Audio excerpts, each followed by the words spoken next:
You're listening to The Zone, ESPN Radio, 1600 AM, Cedar Rapids. We now leave our network programming to bring you the following special sports presentation. Cedar Rapids Kernels, that's a good time roll. Play ball!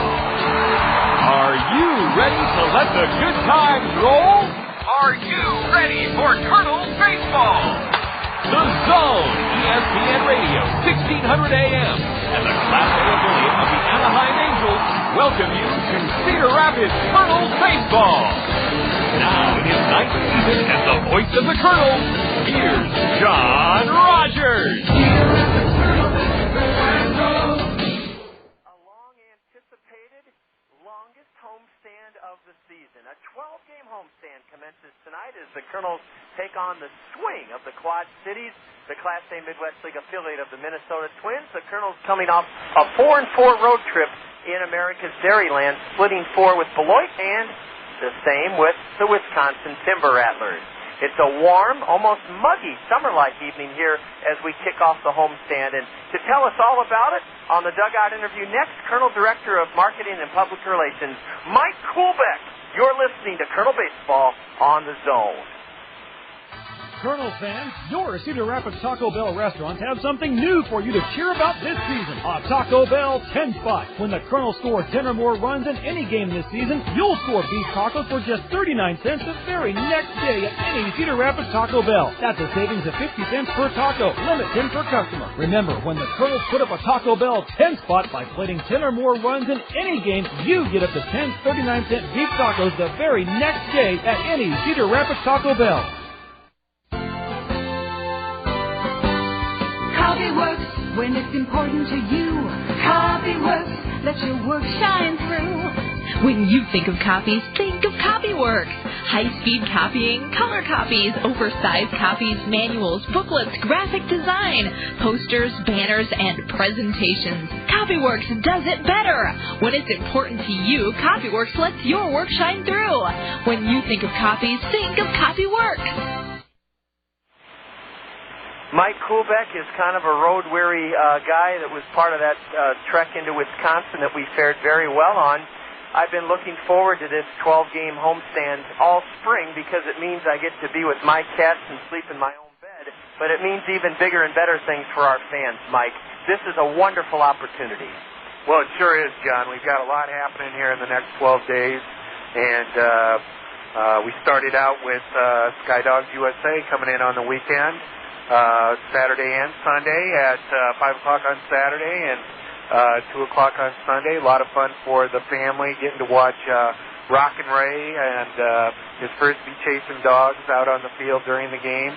And then we've got a special thing happening on Sunday with Bark in the Park, where that people can bring their dog in for a $5 lawn ticket and do a pre-game parade and watch the game with their best friend, maybe. I know it is for most people, Mike, and I'm glad that you mentioned both the tie-in. Rockin' Ray and Sky Dogs USA, I didn't realize, perform on NFL fields at halftime. We're lucky to get them for the 5 o'clock start Saturday and the 2 o'clock Sunday. And, Mike, you mentioned the Frisbee catching. That enthralls and captivates. They can also jump rope. Oh, they do a lot of things.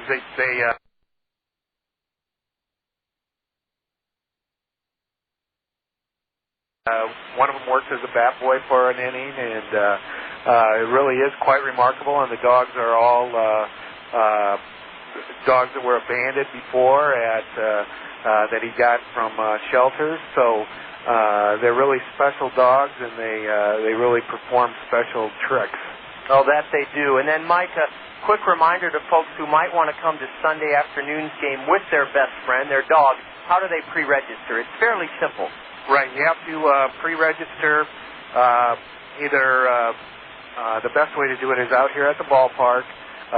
What we need to have is documentation that your pets' inoculations are all up to date and that your dog is healthy. So that that's a public health initiative that we need to abide by. So it's pretty simple, and once again, you can pick up a ticket for $5 and bring the dog. We'll have a lot of fun. We will, Mike. I know the White Sox, who do a lot of neat things at the Major League level, get a great turnout for their Bark in the Park or Dog Days of Summer. Mike, I know that we also look forward to a special evening Tuesday as part of this homestand, the 25th. I got a glimpse of the Futon Connection Kernel logo miniature playground balls. They're red in color with seams on them, and the first 1,000 fans, regardless of age or gender, get those. And you have a kid who, you can speak to what a neat thing these Futon logo balls are. That's Tuesday. The gates open when? The gates open at 5:30 on Tuesday night, and it's a really nice ball that they've all been pre-inflated, and it's got a Kernels logo on one side, a Futon Connection logo on the other side. So it's a really nice giveaway, and I think a lot of kids will want to have them. I know when we went out to Rancho Cucamonga a couple years ago, that one of the items that my son, who is now 10, then was 8, wanted to get out of the souvenir store there was a playground-type ball that said Rancho Cucamonga Quakes on it. So, and that lived for quite a while. So, I think this is a high-quality ball that kids are going to enjoy. I do too, Mike, and I'm glad you gave that anecdote about your son, because they are the perfect size for any kid to play with on the driveway, in the lawn, to bring here to the ballpark and get autographed. It's just a great giveaway item, and that is Tuesday, May 25th. The gates open at 5:30 for the first 1,000 fans who want to get one of those Futon Connection Kernel logo miniature playground balls. Mike, before we take a break, I wanted you to say a word about the noon game, Thursday, May 27th, and those have been so popular, and I can't imagine somebody not having a better time than either planning their workday around the noon start or maybe just taking a long lunch. It's just a wonderful atmosphere. Baseball was meant to be played at noon. Sure, John. It's we get a lot of business people out there on these, and we get a lot of school kids out on these, and this game traditionally in late May has been one of our largest drawing games. And there's just all kinds of excitement going on down in the stands. We've got a school from Central Lutheran School from the Benton community area, I believe, and they'll be here. But then we end up getting quite a few classrooms that come out here, some daycares, and when you mix all those in with the business crowd that we get, you have a great recipe for excitement out here at the game. Where you're opening a new grill on the third base side. We're opening that tonight. It's called the Hot Corner Grill, and you're going to be able to get sandwiches such as pork chop, Angus burgers, grilled chicken, all beef hot dogs, Italian sausages, and Polish sausages hot off the grill on that Hot Corner Grill, and this would be a great day to take advantage of that new grill. Come on out, get some lunch, and enjoy some baseball. Mike, thanks for letting us know about the Hot Corner Grill. I'll tell you what, that sounds absolutely succulent and mouth-watering. A break on the Dugout Interview. Mike Kuhlbeck, Colonel Director of Marketing and Public Relations, giving us the details on a marvelous opportunity here in late May. From tonight until Memorial Day itself, the Kernels are home. Come on out and enjoy. We'll continue our look at the homestand in just a minute. You're listening to Kernel Baseball on the Zone. Multitasking is today's buzzword. We're parents, employees, board members, spouses, caregivers. The list goes on. Your local Pekin Insurance Agency, Sheets Forest Draper Insurance in Marion, is great at multitasking, too. Sheets Forest Draper will find the right insurance coverages for you. See Scott Draper of Sheets Forest Draper for coverages on your home, auto, life, health, and business. Finding the right insurance is one less task for you to do when you depend on your hometown professionals with Pekin Insurance. People say that I can't decide things. They are so wrong, but I could be wrong about that. A U.S. Bank check card with checking that pays gives you a choice of rewards, like cash, points for merchandise and gift certificates, World Perks miles, or even sweepstakes entries. Easy decision. I'll take the cash. No, the sweep. Sign up at your local U.S. bank or call 1-800-720-BANK. I've made up my mind to put off my decision. That is final. U.S. Bank. No, wait. See banker for complete details. Member FDIC.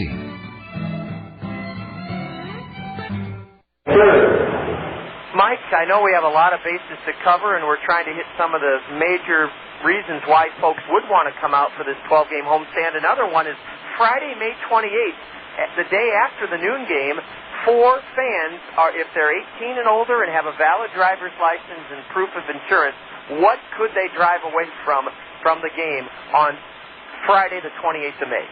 They could drive away with a used car courtesy of Pat McGrath's Chevy Land. We're giving away 4 of those, like you said, and we've done that the last couple of years, and those have always been great draws and a great prize for 4 lucky people there. I know last year we did it later in the season, and we had Cascade Night was going on there, and we had one of our winners were from Cascade, so it was a great ending to a great night for the people from Cascade on that night, and we're looking for that type of thing to happen again this year. And it could be you. Come on out for Pat McGrath's Chevy Land Used Car Night, Friday the 28th. Mike, finally, Sunday the 30th. I try to describe the Superstars as large, gyrating, life character mascots, but I'd like you, because you do have, as you mentioned, a son, Tyler, and you can see things through a kid's eye. Kids and adults both on Sunday the 30th at 2 o'clock start. The Superstars are just marvelous to watch. Oh, they sure are, John. They're a group of characters.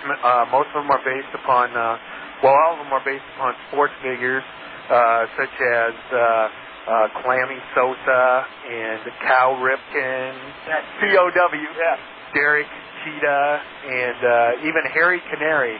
But, they're animal type characters with people-type features on them, too. So it's some of them are inflatable, and so that gives them more flexibility to do more tricks, and they really put on a great show, and we always look forward to having them here at the ballpark. And they'll be here on the 30th, and then, of course, Memorial Day itself, a 2 o'clock start to wrap up this 12-game homestand. Mike Kuhlbeck, thank you so much. I know you've been a big part of planning for this 12-game homestand, for promoting it, and tonight helping us get further word out about the details. Let's have fun, first and foremost. Let's have fun the next 12 days here at home. Well, you bet, John. And I would like to mention one other thing. On May 30th and May 31st, we are going to have the pavilion open to the public. Tickets are $21. All the food and drink you can consume from 1 hour before the game through the 7th inning. So tickets are available out here at the ballpark, or you can upgrade the tickets that you've already purchased. And that's sure to be a good time, too. Oh, yeah, the Randy Keel Confidence Picnic Pavilion, open to the public, as Mike said, Sunday the 30th, and Memorial Day itself, the 31st. A 2 o'clock start for both of those ball games. Mike Kuhlbeck, visit during this 12-game homestand one of our 12 Zio Giano Italian spaghetti houses. Perfect pasta, wonderful homemade bread, the best in Italian cuisine at any of the Zio Gianos. Mike, thanks so much. Hey, thanks a lot, John. I always enjoy doing this with you and look forward to doing it with you again. We'll do it soon to promote the All-Star Game. Up next, starting lineup, Kernels in the swing of the Quad Cities. First game of a 12-game homestand. You're listening to Kernel Baseball on the Zone. Toyota Financial Services of Cedar Rapids understands the importance of reading in the lives of our community's children. That's why they're proud to fund the 6th annual Toyota Financial Services Kernel Summer Reading Program. The generous support of Toyota Financial Services will result in Kernel players conducting a record 32 elementary school assemblies this spring to encourage girls and boys to read throughout the summer. Their reading accomplishments will be recognized by Toyota Financial Services with fabulous rewards. Toyota Financial Services, a true hero to the Kernels and the youth of our community. I cannot say anyone but me. Baby, can't you see I know what's right for me? Don't tell me wrong from right. I know just what I like. Yeah, call me crazy, I don't care. Come feel the joy all around each generation. It's time they got their own kind of sound. I'm the shout it out. It's that Stand of the season. It's beautiful. The temperature's in the low 80s. There's no wind. One of the first home games of our 19 this season that we haven't had a strong wind to contend with or some chilly conditions. It's wonderful. Grantwood Elementary School here is here tonight, and our opponents are the Swing of the Quad Cities. We split 2 games with them earlier this season here in the new Veterans Memorial Stadium back in late April. They have one of the best hurlers in the league going against us this evening, and that's a big, tall lefty, Errol Simonich. Let's go ahead and set the starting lineups for this first game of 2 against Quad City. Their skipper is an interesting guy, Kevin Bowles. He's the youngest manager in the Midwest League, 29 years old. You may know the name Bowles. His father, John, managed the Florida Marlins for parts of 4 seasons. Kevin was a catcher at the University of South Florida, and then a 42nd round pick out of the University of South Florida by the Cubs in '98. He played 1 year in professional baseball, and he's managed with both the Kansas City and Marlin organizations. The record for Quad Cities, you'll remember they started their season a 19-game road trip, which included their visit here in late April, and they are now firmly happy and ensconced in their new renovated John O'Donnell Stadium. Their overall record is 18-20, and that's good enough for 6th place in the 8-team Western Division first half standings. Leading off for Quad Cities is J.R. Taylor, their shortstop. Hitting second and playing second base is Ben Petit. Brock Peterson's at first base, and Brock will hit third for the visitors. The cleanup batter and designated hitter for the Swing is Dusty Goman. Hitting fifth and playing right field, Scott Whitrock. Omar Burgos played for Quad City last year. Burgos just joined the ball club and is in action for the first time as a member of the Swing this evening. Omar Burgos at third base hits sixth. Batting seventh and catching for Quad Cities is Josh Johnson. Justin Arneson is in left field. Arneson will bat eighth. And hitting ninth, the center fielder, Ryan Spatero. On the hill, just a fabulous start to his season. A Minnesota Twin, 6th round draft pick last year out of Gonzaga University.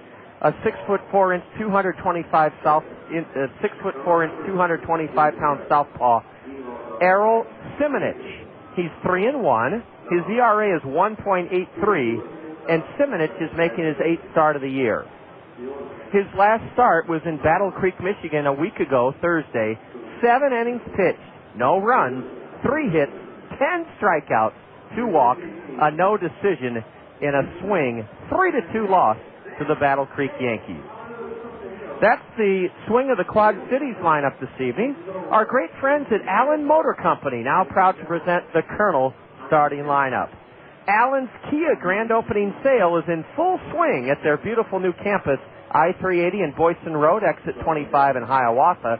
In fact, why don't you use this beautiful Thursday evening to head on over to Allen Motor Company in Hiawatha. They're open till 9 o'clock tonight.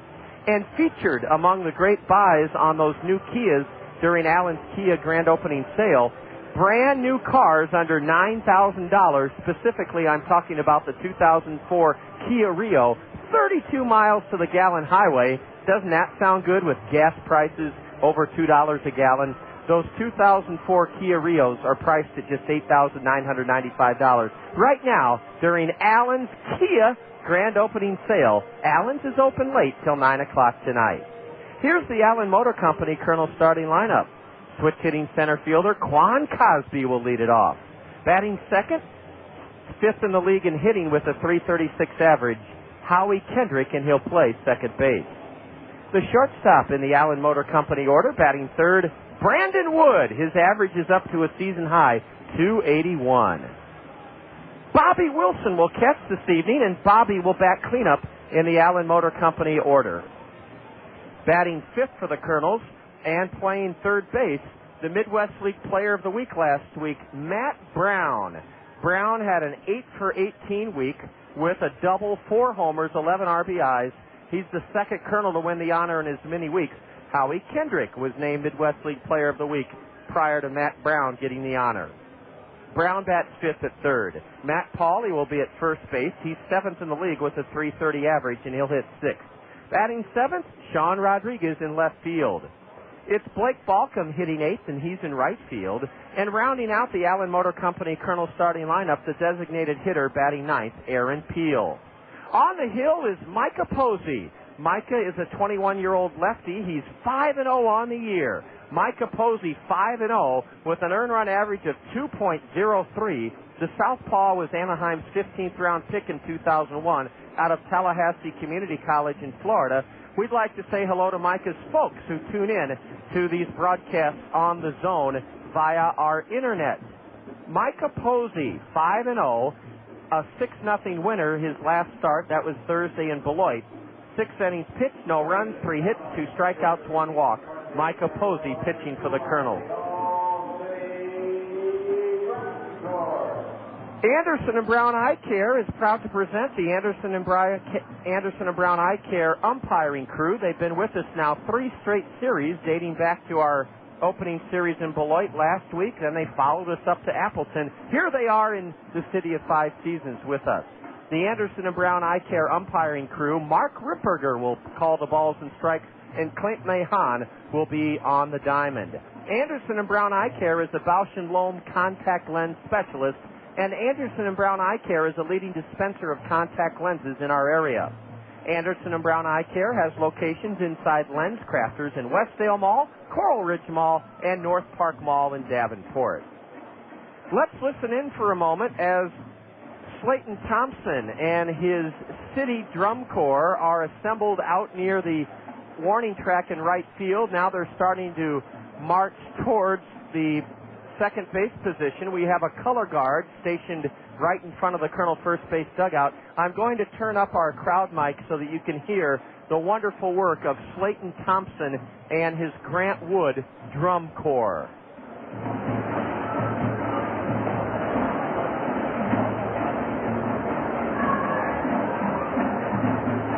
Slayton was here at 7:30 this morning because he wanted to make sure every detail was covered the way it should be. He works with these kids in just a marvelous way. And here they come marching in towards the infield. The reason I know Slayton Thompson was here at 7:30, Kernel outfielder Quan Cosby joined me at 7:30 this morning, and thanks to Toyota Financial Services, we visited Westfield Elementary School and Bowman Woods Elementary School. We read the story, Shoeless Joe and Black Betsy, the story of Shoeless Joe Jackson and his Black Betsy. While we are at Westfield Elementary and Bowman Woods Elementary School, another Kernel entourage visited Madison Elementary School on behalf of the Kernels and Toyota Financial Services to encourage those K through 5 graders at Madison to read and earn great rewards from Toyota Financial Services throughout the summer. Hey, Slayton Thompson's Grant Wood drum corps is getting closer. They're right behind the pitching mound, and the color guard has not yet made a move out towards the infield. They will in just a moment. Let's listen in again to Slayton Thompson and his Grant Wood drum corps.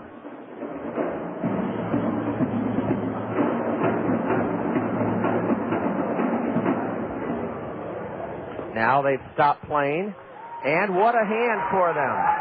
Oh, listen to the hand for Slayton Thompson and his Grant Wood drum corps. Bobby Magallanes, the Kernel skipper, and Kevin Bowles of the swing of the Quad Cities. They are heading back, having gone over the ground rules. The Cost Cutters Dream Team is being introduced now. The Cost Cutters Dream Team is composed of kids tonight from Grant Wood Elementary School, and they're getting the thrill of a lifetime as they head out onto the diamond with their Cost Cutter logo, soft toss baseballs. The Kernels will join them shortly. One little girl got the pitcher's mound mistaken for the catcher's position, but that's all right. She's doing just fine. And out to the behind home plate she goes. There she is. Say, we have some guests here this evening from Ruffalo Cody. Is that right? Delightful, and we'll get your names, and thank you for joining us. The Kernels take the field. We have guests here from Ruffalo Cody. In the 4th inning, we'll have the principal from Grant Wood. Mrs. Davidson will join us as well. What a way to kick off a 10-game homestand with such a festive and happy mood. Let's pause now from Grant Wood Elementary School our national anthem singer are both Mrs. Davidson and Mrs. Williamson.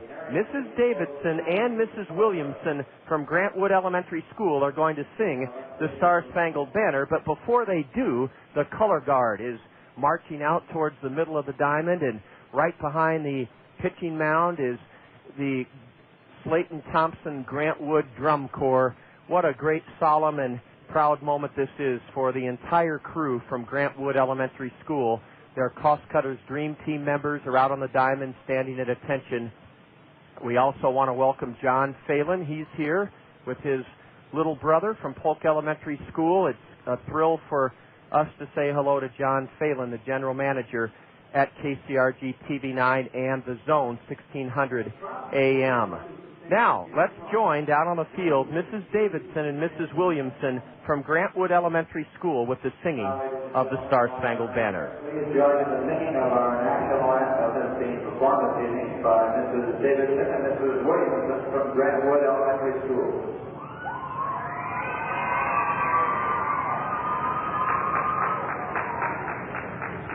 Oh, say, can you see by the dawn's early light what so proudly we hailed at the twilight's gleaming,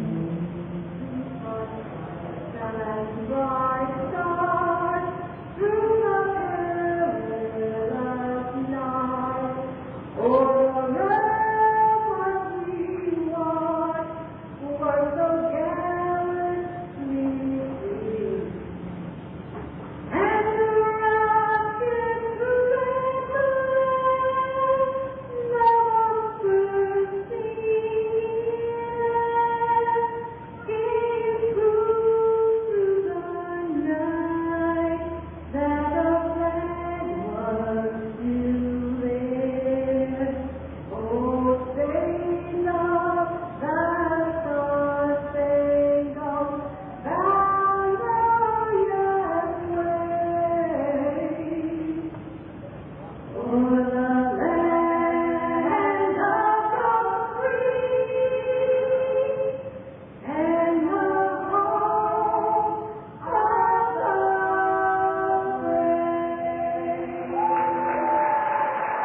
of the brave. Wow. From Grantwood Elementary School, it's their night here at the new Veterans Memorial Stadium.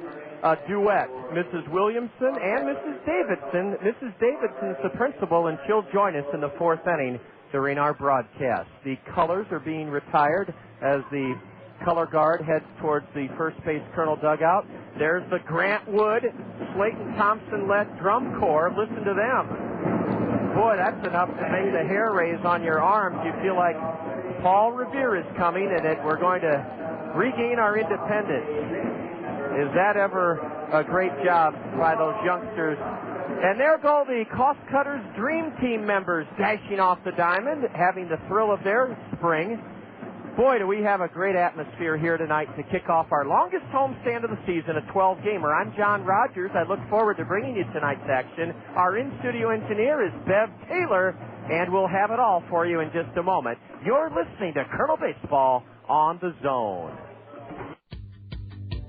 Spent a week of working for the man. I think it's time to make a team win. I don't need a fancy wing day. I need fresh, something smooth, something real.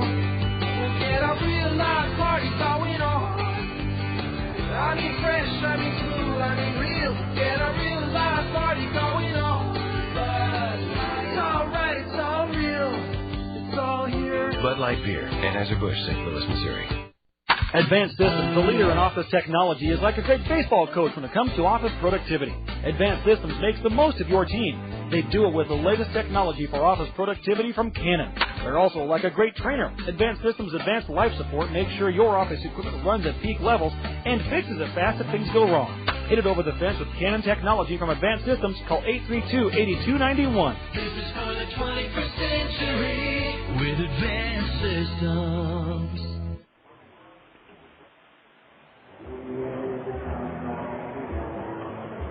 stage is set for the opening of our 12-game homestand. There was action earlier this afternoon on the State Farm Major League scoreboard, brought to you by State Farm Insurance agents Gary Schubat, Lanny Peterson, Dale Thompson, and Al Shetler. In 10 innings at Wrigley Field, it was the Giants 5, the Cubs 3. A final from Shea Stadium. The Cardinals clobbered the Mets 11-4. This afternoon in San Juan, Puerto Rico, the Brewers edged Montreal 3-2. In the American League, one final on the State Farm Major League scoreboard from Oakland. It was the Athletics edging the Tigers 3-2. Well, we talked about all the fanfare that accompanied the swing of the Quad Cities, their name change, their refurbished John O'Donnell Stadium, and their, well, let's say highly controversial uniforms. I like them. They're a burnt orange with a North Carolina blue and then gray trousers. The Kernels are in their white home uniforms with navy blue caps, red bills, red socks, and J.R. Taylor already has Matt Brown 5 steps in on the grass at third. This evening's first pitch on Grantwood Elementary School night comes home at 6:36 and a tie, ball 1. Again, our Anderson and Brown Eye Care umpiring crew, Mark Ripperger calling the balls and strikes, and Clint Mahan working the diamond. He's down the first base line. There's a strike from Micah Posey. J.R. Taylor is hitting .275, 1 homer, 14 RBIs. J.R.'s only 5'7". He's a switch hitter. And he wallops one in the air to right center, and there is Blake Balcom ranging far to his right to make the grab. When little guys hit them, and J.R. Taylor's only 5'7", they just don't carry as far as when the big guys hit them. And that is not a disparaging remark about J.R. Taylor. It's just the fact that the fella is so small. The hitter is Ben Petit. He's batting .271. Ben is out of the University of Minnesota. He's a Golden Gopher, and he's a right-handed batter. He takes a strike from the Colonel Southpaw. The lights are not on here. It is a partly overcast but delightfully warm evening. Ball 1 in the dirt, a changeup from Posey. Micah's numbers are just so impressive. A 5-0 record. He's only given up 27 hits in 40 innings. He's fanned 26 men in 40 frames, walked only 11, and his ERA is just above 2.03. He's coming off a dynamite 6-0 triumph in the second game of a doubleheader a week ago in Beloit, Wisconsin.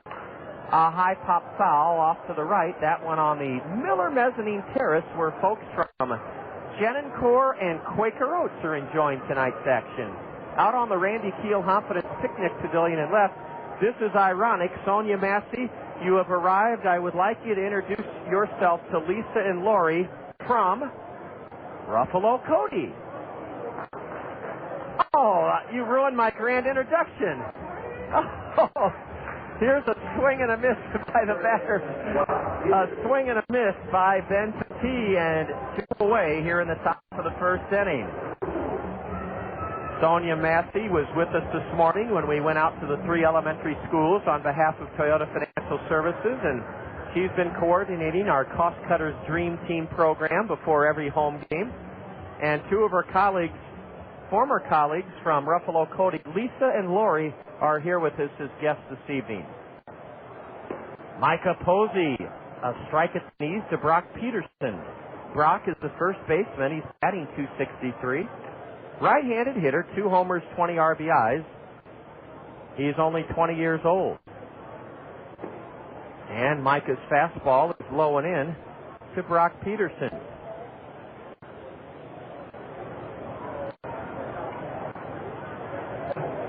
Brock has a very narrow stance, and he dribbles one foul behind his feet to the base of the backstop. Micah ahead, 1 ball, 2 strikes.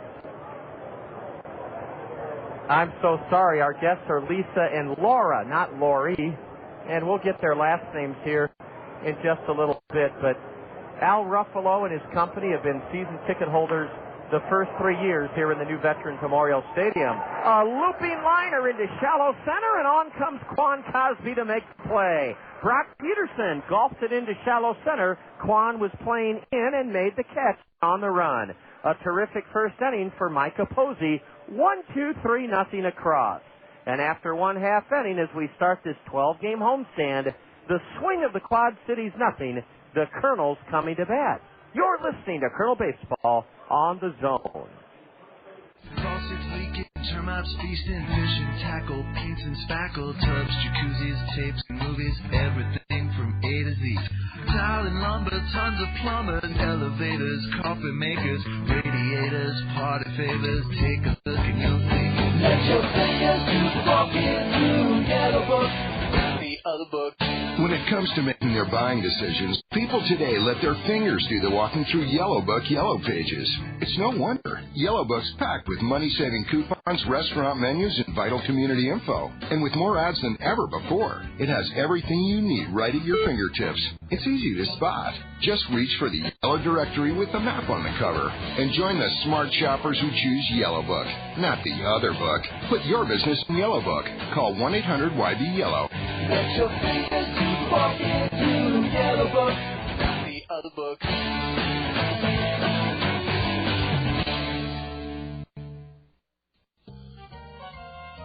What's wrong with you, Bugsy? You look like you lost the roof over your head. That's exactly what happened, Dollface.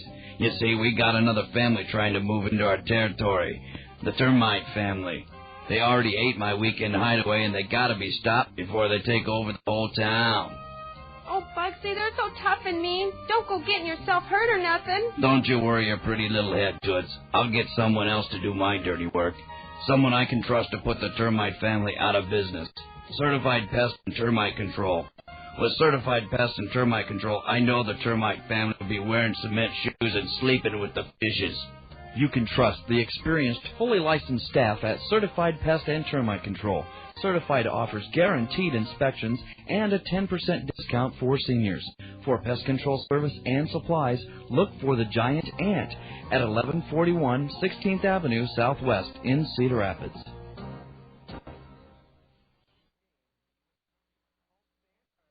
A lot of great things planned, and you heard a lot about those great things on the dugout interview from Mike Kuhlbeck, our Director of Public Relations and Marketing. 6'4" lefty Errol Simonich misses downstairs, ball one. I'll tell you, Simonich looks a lot taller than 6'4". He looks about 6'8" out there. And he misses low, ball two to Quan. Quan hitting .242. Switch hitter batting right, 2 homers, 8 RBIs. And playing even with base at third is the newcomer. Now he backs up, Omar Burgos. Strike one called from the lefty. And this guy has been sensational in his last 2 outings. In 12 2/3 innings, he's struck out 21 batters. Errol Simonich. A ground ball, base hit into left by Quan Cosby. Quan got a 2-1 pitch in inner half, and he cracked it hard on the ground underneath the glove of the third baseman, Omar Burgos, and a leadoff single by the Colonel leadoff batter, Quan Cosby. Here's Howie Kendrick. Howie is fifth in the league in hitting with a .336 average. He was 4 for 12 in 3 games against the Wisconsin Timber Rattlers up in Appleton. He did not play in the series finale Tuesday night, a Colonel 3-2 loss. Strike one called on the outside corner at the knees to Howie Kendrick. Howie with 2 homers, 15 RBIs, and a team-high 13 doubles.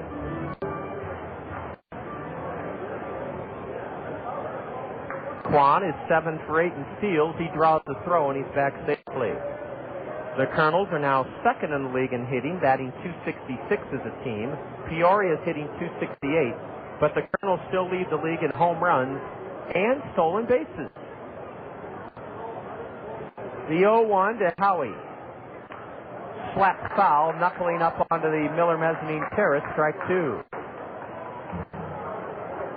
Simonich, in 39 1/3 innings, has only surrendered 27 hits.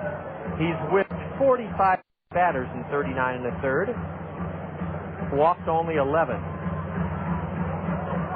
He pitched very well against us right here in our home ballpark back on April 26th. A no decision in a Colonel 5-4 win.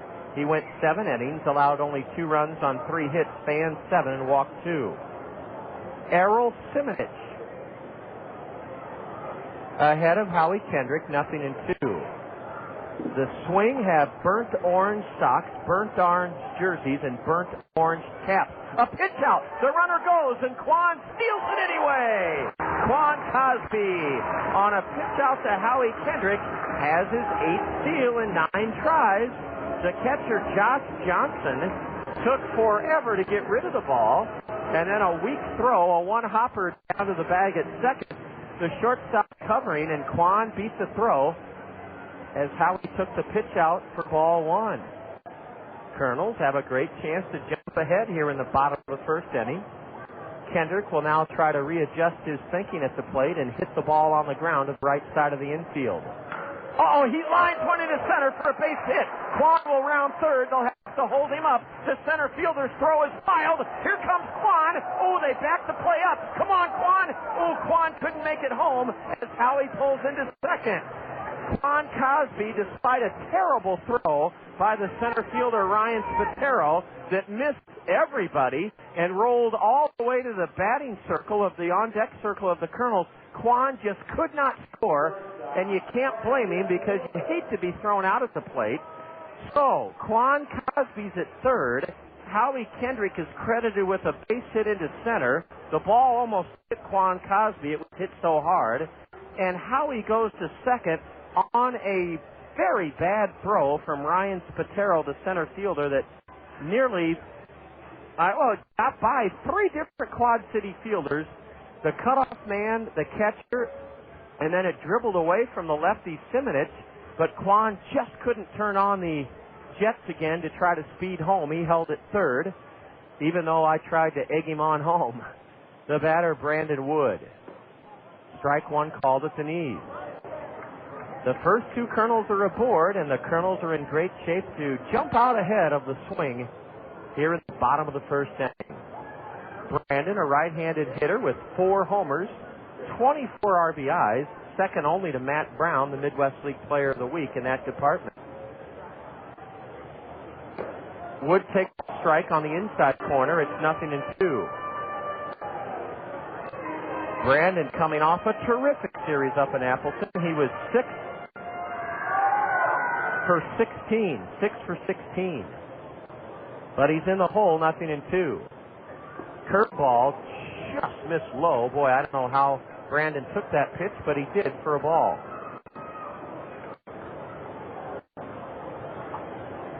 Cosby at third and Howie Kendrick at second. Big gap in left center for Brandon Wood. He swings and misses, strike 3. 1 away here in the Colonel first. It'll be up to Bobby Wilson if the Kernels are to get at least a fly ball.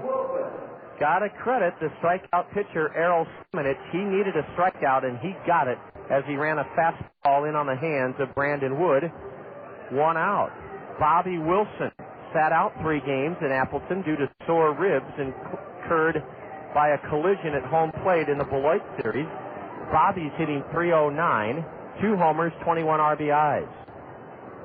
A drive into right, and it'll score a run. Scott Whitrock has it in front of the track. Quan Cosby motors home. On to third, Howie Kendrick, and it's 1-0 Kernels here in the bottom of the first inning.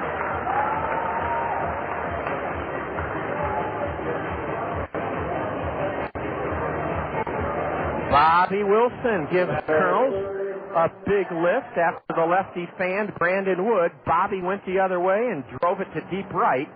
Plenty deep. Scott Whitrock caught it in front of the warning track. And Quan Cosby scooted home. On to third with 2 out, Howie Kendrick. And let's see if a 2-out hit can come by way of Matt Brown to double the Kernel lead. The RBI for Bobby Wilson is 22nd of the year. First pitch to Matt Brown is low, ball 1, a slider.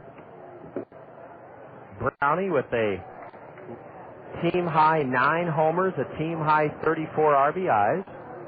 He's hitting a solid .276. Right-handed hitter with Kendrick at third and 2 away. strike at the knees on the outside corner as Matt was fooled.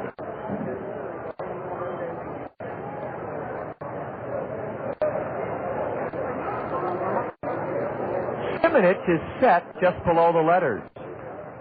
Swing and a miss. Matt chased the pitch high and away. Strike two.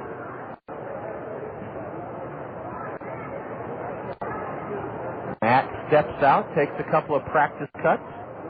Great to see this ballpark starting to fill, especially in the picnic areas. Matt Brown fights the pitch off and loops it foul just below the Miller mezzanine down the first base side. It's still 1-2 to the Kernels slugger, number 5 hitter Matt Brown.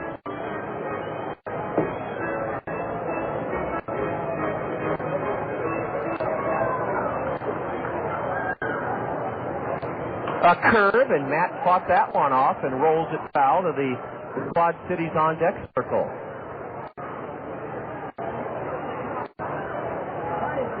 This is a mini 2-game series like our series was back in late April, just 2 ball games, and then the Kane County Cougars come in. They're 2 games ahead of us now. They swept Fort Wayne Wizards.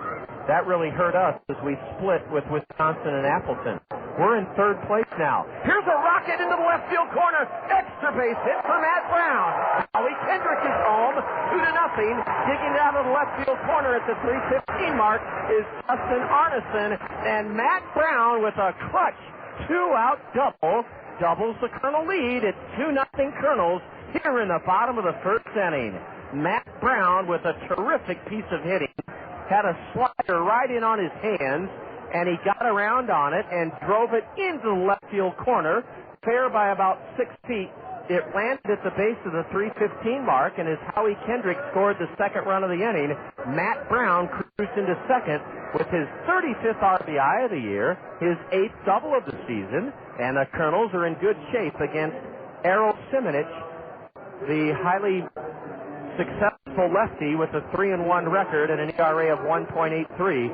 The Kernels lead it 2-0 here in the bottom of the 1st inning. This weekend, a 5 o'clock start Saturday against the Kane County Cougars, 2 o'clock on Sunday, and Rockin' Ray and his dogs, Sky Dogs USA, will be here to entertain you and impress you with their terrific intelligence, their retrieving skills. They can jump rope, they can retrieve bats and frisbees, they can jump through hula hoops. A lefty against lefty matchup as Matt Pauley stands in with Brown at 2nd. Ball 1 low to Matt Pauley. Matt hitting .330, 7th highest in the league. 3 homers, 23 RBIs.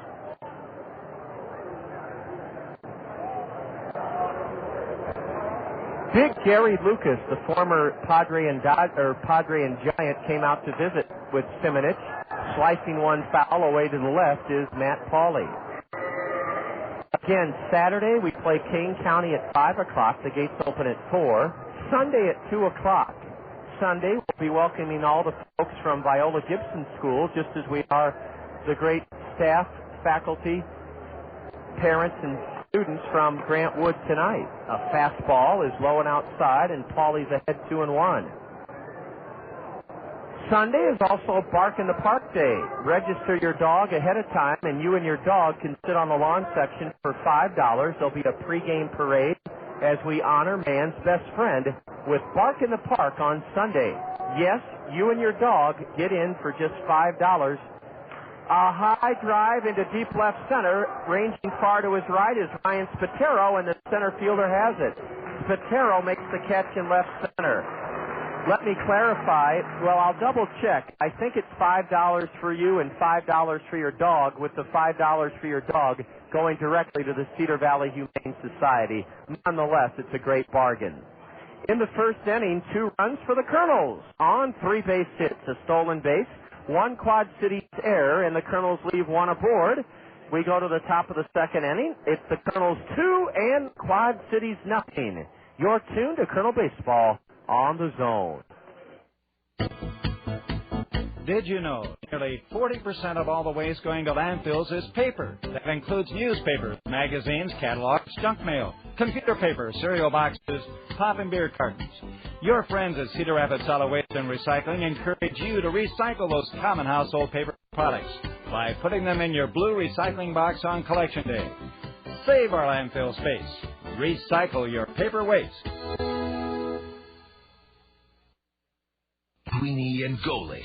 The great Joe Montana joins us. Philosophically, what is your take on whether or not rookie quarterbacks should be thrown to the wolves immediately? Well, I think the situation, you have to look at each one separately. And in most situations, it's a huge learning curve that comes up. Not only are you learning a new offense, but the defenses you're going to see in the NFL are nowhere near what you just saw in college. So that's the most difficult part for the quarterback, because you can have some great tools, but most of the game for the quarterback is, they say 75% of it is mental, and your preparation and your recognition on the field.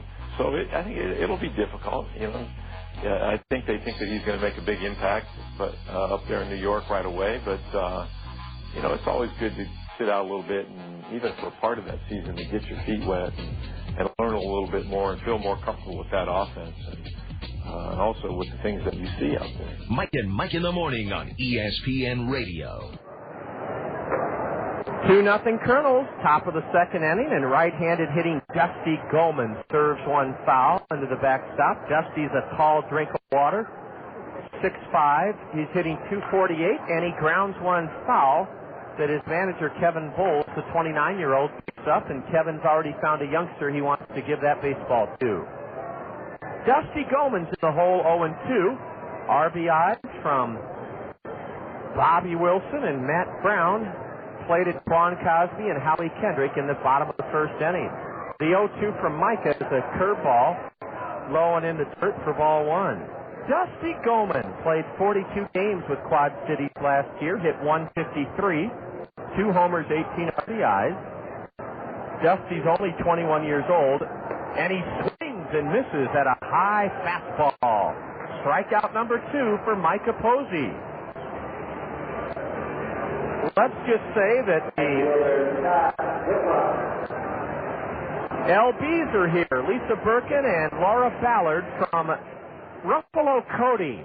Al Ruffalo is a prominent name in our community. He employs at least 400 people, and he has 2 of his best resources here, 2 of his team members, Lisa Birkin and Laura Ballard. And what Al does is he believes in rewarding his employees, so he has a ticket plan where he periodically thanks, rewards, acknowledges, recognizes both his staff and his clients.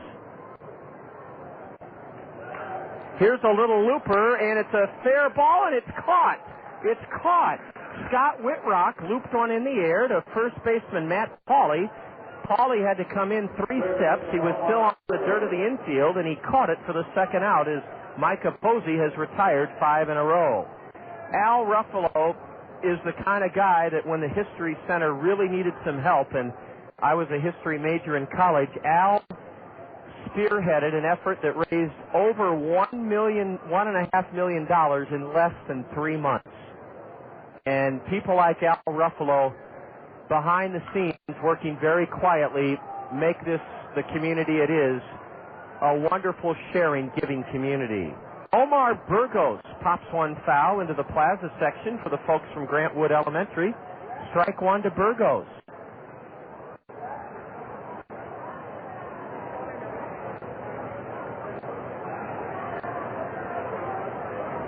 Two gone here in the top of the second. 2-0 Kernels. We're going to pass along almost tear-jerking, very gratifying email that we just received from Howie Kendrick's mom. And it came fairly recently, and we'll be sharing it with you in the bottom of the second inning. We're not sure when this came, but we'll get that information, and then we'll share it with you from Howie Kendrick's mom down in Florida.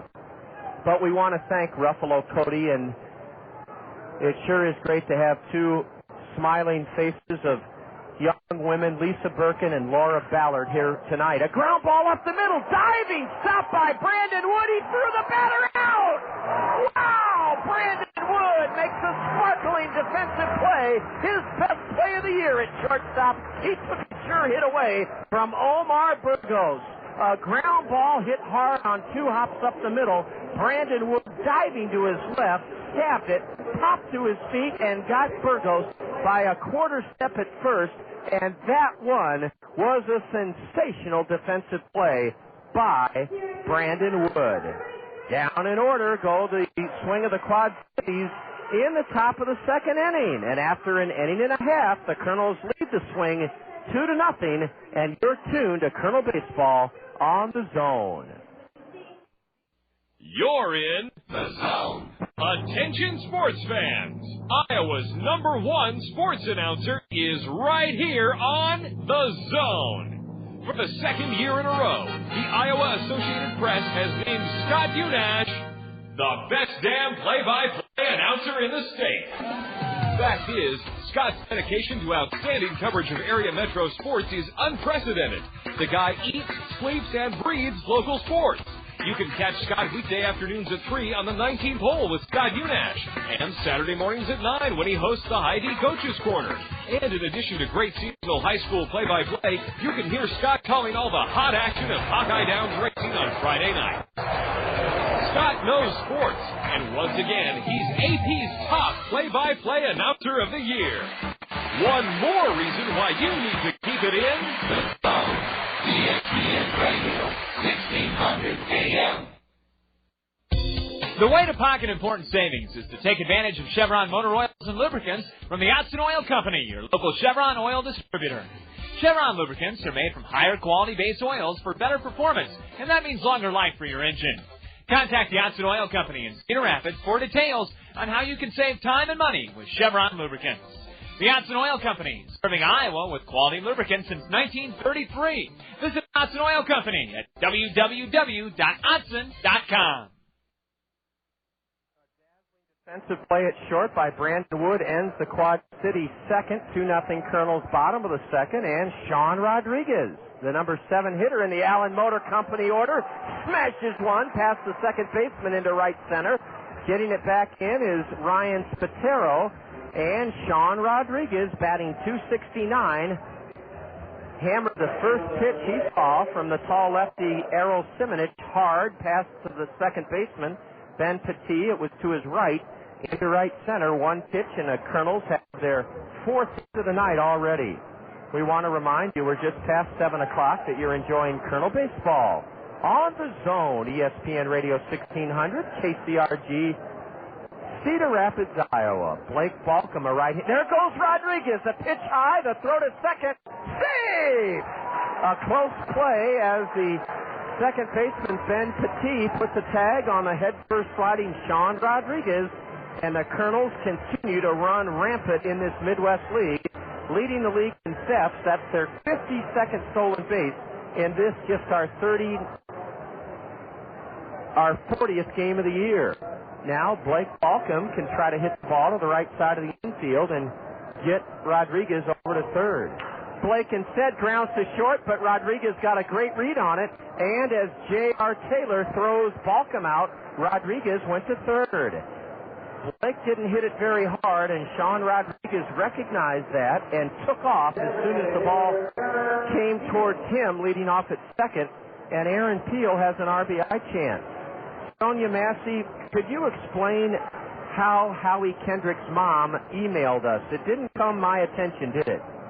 No, Howie's mom posted something on the website. We have a guest book where... A guest book? Yeah, and fans and parents and family can go on there and post stuff. And that's where she posted the message that I think everyone should hear. And we'll hear it in a second. Aaron Peel fouls the first pitch over the backstop, strike one. On third with one out is Sean Rodriguez. It's 2-0 Kernels, bottom of the second. The infield is in for Quad Cities. A wild pitch! Here comes Rodriguez! Safe! The ball hit the plexiglass at the umpire doors, and it was retrieved.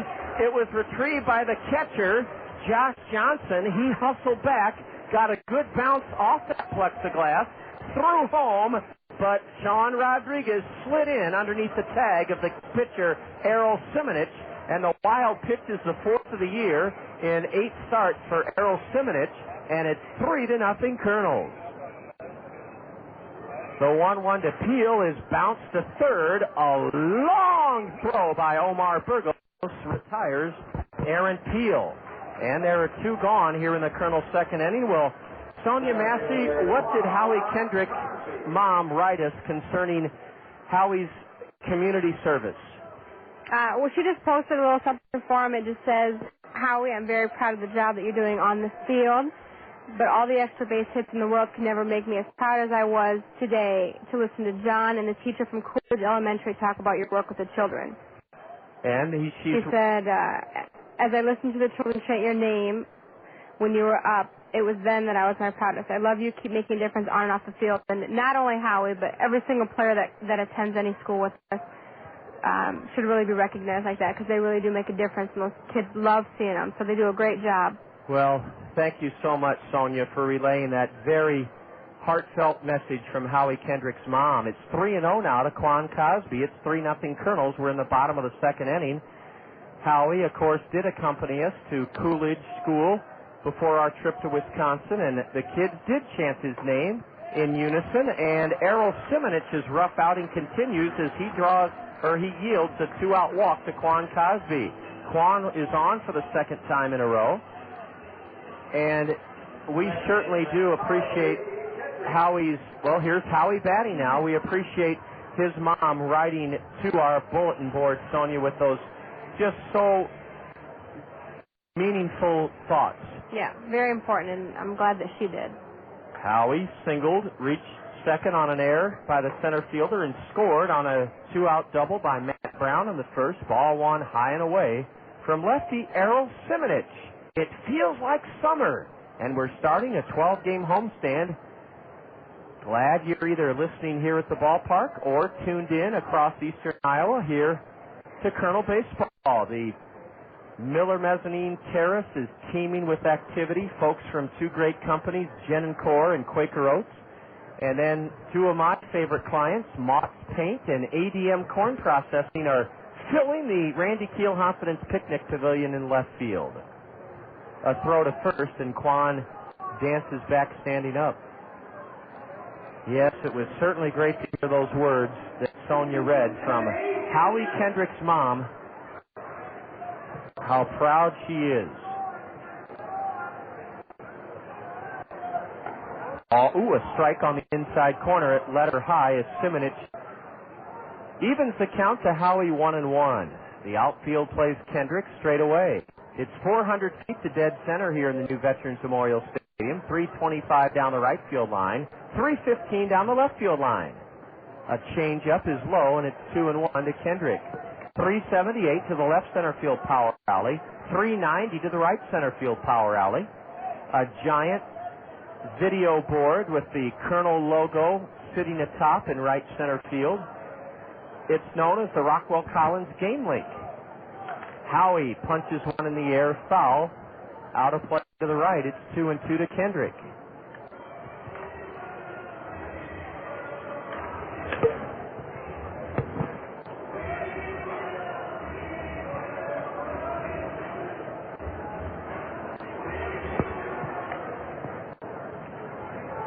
The tall lefty with 2 out. A 2-2 instead of a throw to first, and Quan Cosby's back. Mike Kuhlbeck shared some very interesting numbers with us earlier this evening, and of course I'm trying to put my hands on them. Here they are. The Kernels are 17-4 when they score first, and we're 6-2 on Thursdays. Those are 2 pretty impressive numbers. A curve slapped to short, and J.R. Taylor feeds the second baseman Ben Petit a force of Quan Cosby. It went 6-4. The Kernels score a run in the second inning on 1 base hit, a stolen base, a wild pitch. There were no Quad City errors. The Kernels leave 1 man aboard and have stranded 2. We go to the top of the third inning on Grantwood Elementary School night. Kernels on top of the swing of the Quad Cities, 3-0, and you're tuned to Kernel Baseball on the Zone. Quiznos Kernels Kids Club members. Did you know that your Quiznos Kernels Kids Club membership card is good for more than just great deals at the ballpark? That's right. By showing your Quiznos Kernels Kids Club membership card at any of the Cedar Rapids Quiznos, you'll receive a free small drink when you buy a Quiznos sub. That's a free small drink with the purchase of a Quiznos sub when you show your Quiznos Kernels Kids Club card. Quiznos. Toasty. Benjamin Franklin once said, "Glass, china, and reputation are easily cracked, but never well mended." At Benjamin Franklin, the Punctual Plumber, we believe you deserve respect for favoring us with your business. We'll never forget that. That's why we do our best to give you service so special you'll want to tell your friends about it. We believe that honesty is the best policy. Benjamin Franklin said so. You know it. Our plumber will arrive at your house fully uniformed. You never have to wonder or fear who's at your door, because only the few, the best, and the talented can wear the Benjamin Franklin uniform. Our simple pricing system takes the panic out of calling a plumber. We give you the options first, and you grant approval before we do the work. There are never any surprises. Splendid. When we say we'll be there, or we'll give you a Benjamin Franklin, a $100 bill.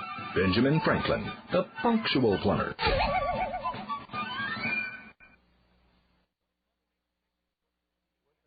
A great defensive play at short from Brandon Wood. Lefty Micah Posey retired the side in order in the top of the second. He's set down 6 straight Quad City batters, 3-0 Kernels, and Josh Johnson steps in for the first time. A breaking pitch upstairs to the right-handed hitting catcher. He's just 5'11", 205, 21 years old.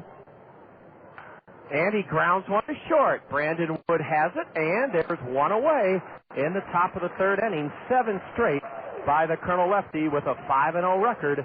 Micah Posey. Justin Arneson, the left fielder, batting 8th in the Quad Cities order. Arneson has a 176 average, no homers, 4 RBIs. He's from the state of Minnesota. The Twins have always drafted well from their home state, the state of 10,000 lakes. Ball 1 is low to Justin Arneson. I remember traveling as a little kid when my dad would take us on vacations and thinking how neat it was to see a license plate that said, Land of 10,000 Lakes. Minnesota. Strike 1 on the inside corner. Posey working quickly. Arneson a right-handed batter. Ball 2 up and in. The thrill of a lifetime for 11-year-old Oliver. Oliver was our Culver small fry of the game between the bottom of the second and this top of the third. Smacking a pitch high in the air foul down the right field line for strike 2 is Justin Arneson. Oliver got to take the field with his Culver's cap on, and he received the autograph from shortstop Brandon Wood, his favorite player. The 2-2 to Arneson. Strike 3 called, inside corner at the knees. Arneson barks at the plate umpire Mark Ripperger, and there are 2 away now. In the swing, third inning, 8 straight set down by Micah Posey. Mr. Shucks then presented our Culver small fry of the game, Oliver, with a certificate good for a free kids meal at either of the Culver's frozen custard and Butterburger restaurants. That's where you can register your son or daughter for their chance to be drawn as the Culver small fry of the game and take the field to get the autograph of their favorite Colonel player. Ryan Spatero took a pitch inside, and now he tries to check his swing. Can't do it in time. Strike 1. Spatero is from Canada, and he's in his 4th year of professional baseball. The sun shining brightly now as Posey misses away with the curveball. Micah's trying to retire 9 straight to start this homestand. 3-0 Kernels. A chopper to third. Matt Brown with a tough in-between hop. His throw across the diamond in time. Ryan Spatero slapped one to third, and Matt Brown made the play. And the first 3 innings are perfect for Colonel Southpaw Micah Posey. That's got to make his family and friends down in Florida mighty proud. They're tuned in tonight on the internet. After 2.5 innings, Kernels 3, and the swing nothing. You're listening to Colonel Baseball on the Zone. Step up to the plate this summer and nominate your favorite Cedar Rapids Colonel for the Rockwell Collins Fans Choice Award.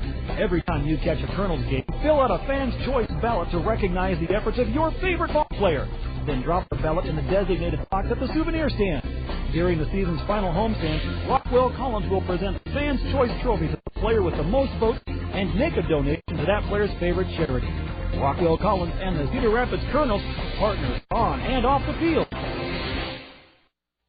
The Dan Patrick Show. What did you do last night? Rich Eisen, former ESPN anchor, having a party, or I could have gone to the Playboy Mansion and the 50th anniversary. Now, who were some of the famous people that were there besides yourself? Famous people. Drew Carey was there.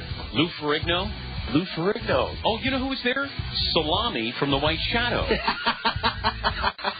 Scott Baio was there again, right? You know, I love Chachi. And the ratio was, I think, 7 women to every 1 guy. Yeah. Nothing wrong with that. I did meet the Triffids, who are from Minnesota. All right. Yeah, now that's a 3-peat.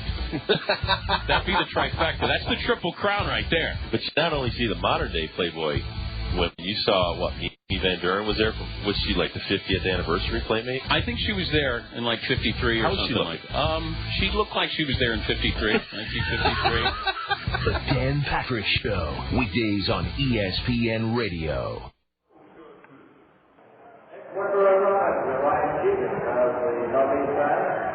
Brandon Wood, Bobby Wilson, Matt Brown, the heart of the Colonel Order. The sun is shining brightly now here on Grant Wood Elementary School night. The Colonels struck for 2 in the first, 1 in the second. And Micah Posey has set down all 9 Quad City batters he's faced so far. Brandon struck out in the first, and lefty Errol Simonich paints the outside corner, a strike called to the Colonel right-handed hitting shortstop, who made a terrific play to end the Swings' second inning. Ball 1 low and away to Brandon Wood. He tops one foul, spinning foul. The pitcher, catcher, and third baseman all come together to make sure it stays foul. We haven't set Quad Cities for you defensively yet. Let's do so here in the bottom of the third. Justin Arneson is in left, Ryan Spatero in center, and Scott Whitrock in right.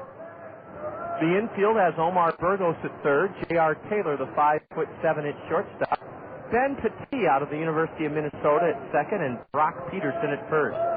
A curve, and that one is knuckled foul to the railing of the Colonel first base dugout. Brandon still down on the count, 1-2. The catcher is Josh Johnson, and the hurler is big Errol Simonich, a lefty. Brandon Wood pulls one foul. That one headed toward the kids zone, and all the kids on the lawn section are trying to track it down. Oh, what a gorgeous night for baseball. The lights have just been turned on here. A change-up, and Brandon pulls that one foul softly in front of the Quad City third base dugout. Mrs. Davidson, the principal at Grant Wood, we expect her in the top of the 4th inning. Brandon tomahawks one fair into the left field corner. It should be his 10th double of the year. It will be as Justin Arneson gets it back in. Brandon Wood with a terrific at-bat. Battled, and then got a pitch up and in, and I mean he turned on it, and he tomahawked it hard down the line and left, and that's the Colonel. 5th hit of the game. We're only in the bottom of the 3rd inning.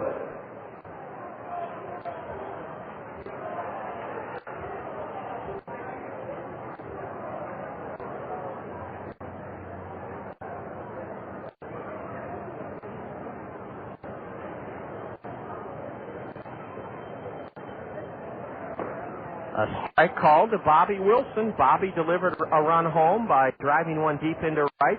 A sacrifice fly back in the 1st inning. Right-handed batter. Brandon Wood at second. Nobody out here in the bottom of the 3rd inning. Bobby Wilson does his job. A 2-hopper to second. Ben Petit's only play to first. And Bobby Wilson will be given a big glad hand in the Colonel first base dugout because he gave himself up for the team. That Colonel dugout is up, and you just thought Bobby Wilson just hit a home run. That is great fundamental execution by Bobby Wilson. He hit the ball on the ground to the right side and got his teammate Brandon Wood to third with only 1 out, and that forces the infield in for Quad Cities. Matt Brown, a 2-out RBI double back in the 1st inning has a chance to make it 4-0 Kernels. A high pop-up. It's in shallow center, and I know Brandon Wood will not score. In fact, the ball is caught in shallow right center by Ryan Spatero. Matt Brown unable to get it deep enough into the outfield to drive home Brandon Wood with a fly ball. Matt swung at the first pitch, sliced it off the end of the bat, and flies out to very shallow center field. No chance for Brandon Wood to score. We have a winner to congratulate from Tuesday night up in Appleton, Wisconsin, our Kernel Roadshow Trivia Challenge question. We asked you what catcher quipped in regards to his relationship to Hall of Fame lefty Steve Carlton, when we pass away, they'll bury us 60 feet 6 inches apart. And Lindy Rands of Cedar Rapids logged on to our website and correctly answered our Kernel Roadshow Trivia Challenge question Tuesday night. Tim McCarver said that. Matt Pauley took a strike, now swings at a big breaking pitch, strike 2. It was Tim McCarver that said they'll bury Steve Carlton and I 60 feet 6 inches apart when we pass away. That's because McCarver caught Steve Carlton exclusively when he was with Philadelphia. Big Uncle Charlie, and that does in Matt Pauley. He's down on strike swinging. Just the second strikeout of the evening for the lefty Errol Simonich. The Kernels cannot capitalize on the leadoff double by Brandon Wood and fail to add to their lead here in the third inning. No runs, 1 hit for the Kernels. There were no Quad City errors, and the Kernels leave their third of the night and have stranded 3 rather. We go to the top of the fourth. Micah Posey will face the top of the order for the swing. It's the Kernels 3, Quad Cities nothing. You're listening to Kernel Baseball on the Zone. With all the talk about rising gas prices, doesn't it make sense to drive a fuel-efficient vehicle? You can when you buy with confidence at Randy Keel Honda. Get up to 51 miles to the gallon with the Honda Civic Hybrid. Every Honda model has awesome fuel efficiency. Don't wait for $2 a gallon gas to buy a fuel-efficient car. Not when you can save time and money now by previewing Randy Keel's fuel-efficient inventory online at randykeel.com. Right now, lease a 2004 Honda Accord LX for only $235 per month. At Randy Keel Honda, you'll find many great buys under $5,000 too. Randy Keel is the home of confidence, a 7-year, 100,000-mile guarantee. Randy Keel is dedicated on getting you the lowest possible price, backed by the best service in the Midwest. Stop by and see for yourself at Randy Keel Honda, Center Point Road Northeast in Cedar Rapids, or visit them on the web at randykeel.com. Accord LX lease 36 months, $14.88 due at lease signing. Includes first month's payment, security deposit, capitalized cost reduction, and excludes tax and license. Traveling today can be somewhat hectic, even downright confusing at times. Why not let Tri-State Travel take all that frustration out of your travel plans? Whether you want to experience a cruise, enjoy a weekend getaway in Las Vegas, or just need to make airline, rental car, or hotel reservations, Tri-State Travel's Westdale Mall office can help. Our experienced staff can lower your travel stress level so you can get more enjoyment out of your journey. Stop by Tri-State Travel's Westdale Mall office today and get ready to travel worry-free. Top of the order for the swing of the Quad Cities in the top of the fourth inning. The Kernels have out-hit the visitors 5-0, lead the game 3-0. J.R. Taylor with the first hit of the game for the swing. He rammed it to the right of shortstop Brandon Wood into left field, and J.R. Taylor is the first base runner with a leadoff single here in the fourth for Quad Cities. He jumped on the first pitch from Micah and hit it hard, a clean single into left field. Ben Petit, the batter. Ben struck out in the first inning. Boy, you think about the state of Minnesota and producing Hall of Famers Dave Winfield and Paul Molitor. Here's a line drive into shallow right, caught by Blake Falcom. Throw to first, save! A very close play at first as J.R. Taylor just got back. A line drive lashed into right, and it was caught by Blake Falcom. And J.R. Taylor just did get back head first ahead of the throw from the Kernel right fielder. 1 on, 1 out for Brock Peterson. He flew into, or lined into shallow center his first time up. That ended the Quad Cities' first inning.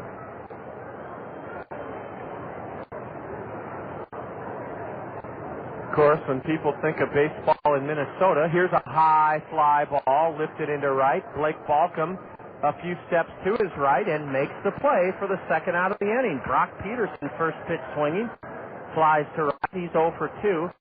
A lot of folks immediately not only think of Paul Molitor and Davey Winfield, but they also think of Terry Steinbach.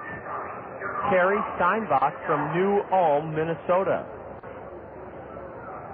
And as much as I love Iowa and as pretty a state as it is, there are parts of Minnesota that are absolutely magnificent in terms of their beauty.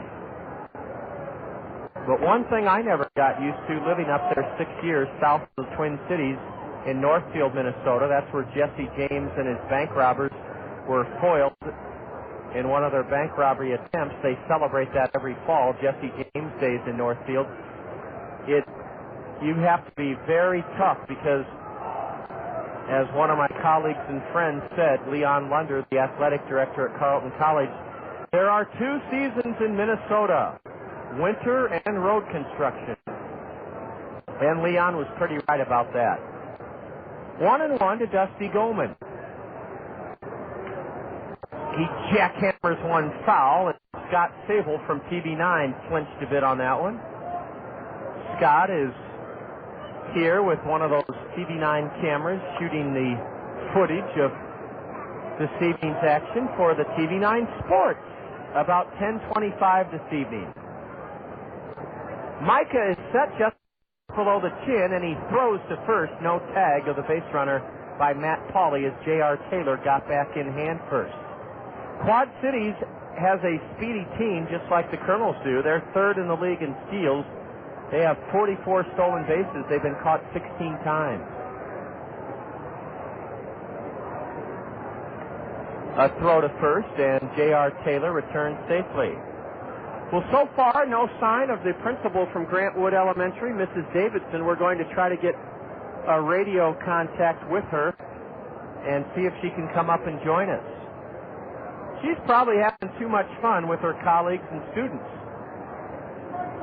Goldman golfs one into left center for extra bases, and let's see if the runner Taylor can score. He will, as it got by Quan Cosby, and it's 3-1. J.R. Taylor scores standing up as Quan got over to his right, tried to backhand the ball. It got underneath his glove, and Dusty Goldman has cut the Colonel lead to just 2 runs with a 2-out double into left center.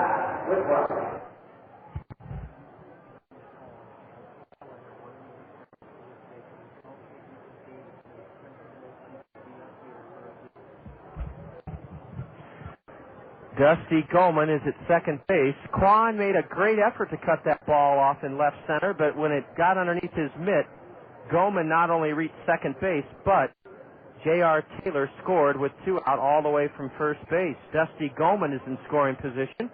Scott Whitrock, the batter. The Colonel lead has been whittled to 2, 3-1, and a changeup in the dirt.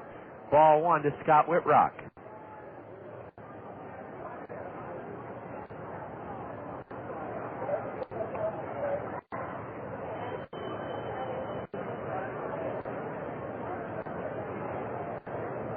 One ball, no strike to Whitrock. Scott popped out to Matt Pauley, a little broken bat looper, his first time up.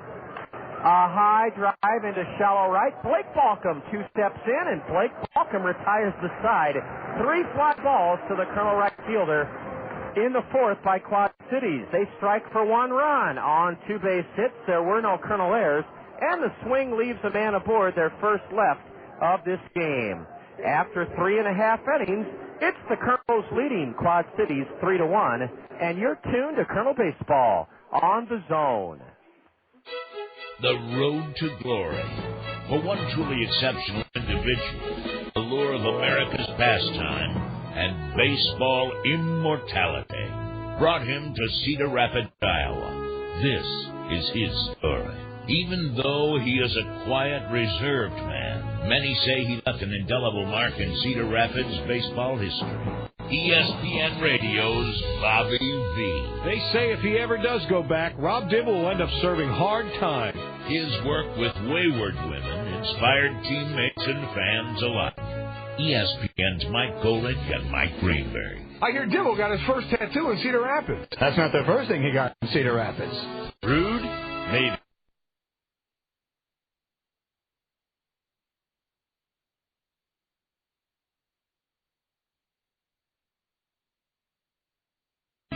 Lewd? Okay, I'm guilty, but never tattooed. Not Cedar Rapids. Rob Dibble on the road to glory. The Zone. Dibs, trust me, it's okay for you to visit Cedar Rapids. That restraining order's been lifted. Wildcat Golf Course would like to show you what makes us a great place to play. All 18 challenging holes are now open. We have all the services you need, from our new driving range to our expanded sandwich menu and our fully stocked bar and grill. Check out our large pro shop with new golf gear from Titleist, Srixon, and Wilson. Need clubs? Stop in and see our PCS custom club maker Bill Sutton for all your fitting needs. Take the 20-minute drive from Cedar Rapids to see why at Wildcat Golf Course there is always something unexpected.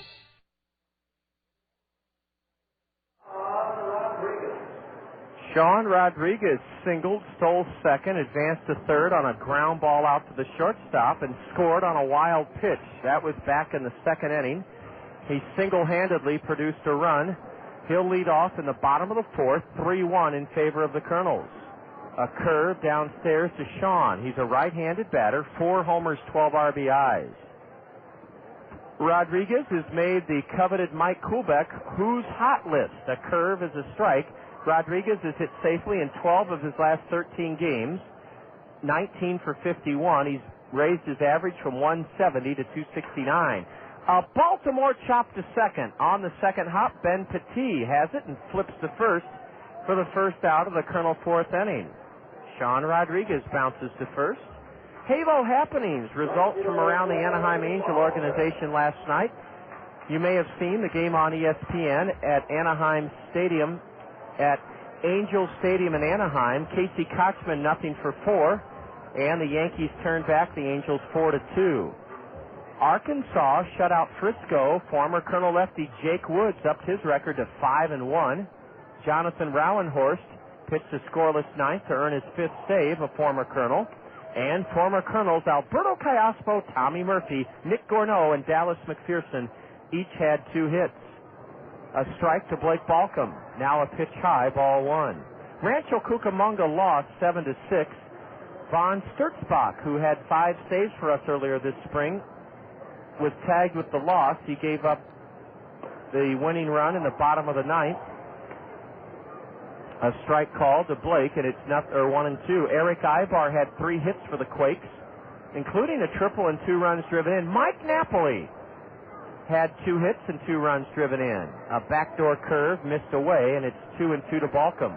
Greg Porter had 2 hits, including his 3rd home run, but Rancho Cucamonga was edged by Modesto last night 7-6. Balcom grounded out to short his first time up. He grounds one in the hole, past the shortstop into left. Blake Balcom has the Colonel's 6th hit of this game. A 1-out single by Blake Balcom into left field. Let's see if the Colonels hit and run. This would be a perfect time to hit and run.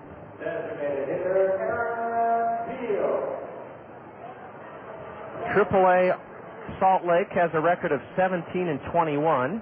Rancho Cucamonga in the Cal League is 19-19. Arkansas, the AA Angel affiliate, 20-18. The Colonels 22-17. And the Anaheim Angels with that sparkling Major League best record of 26-14.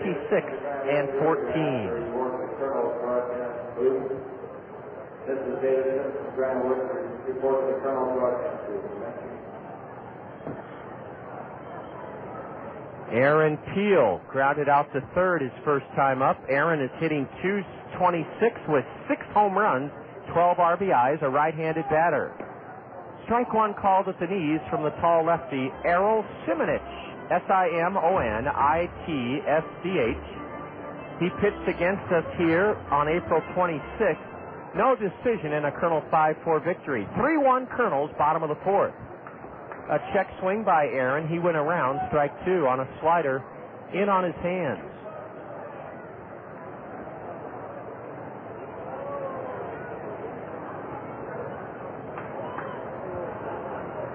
The runner at first is Blake Balcom. He has a good-sized lead. He's being held by Brock Peterson. Simonich looks like he's going to throw over there. He does indeed, and belly flopping down on his stomach to return to the bag safely is Blake Balcom. The lights are on here. It is a beautifully warm mid-May evening, and it's game one of a 12-game homestand.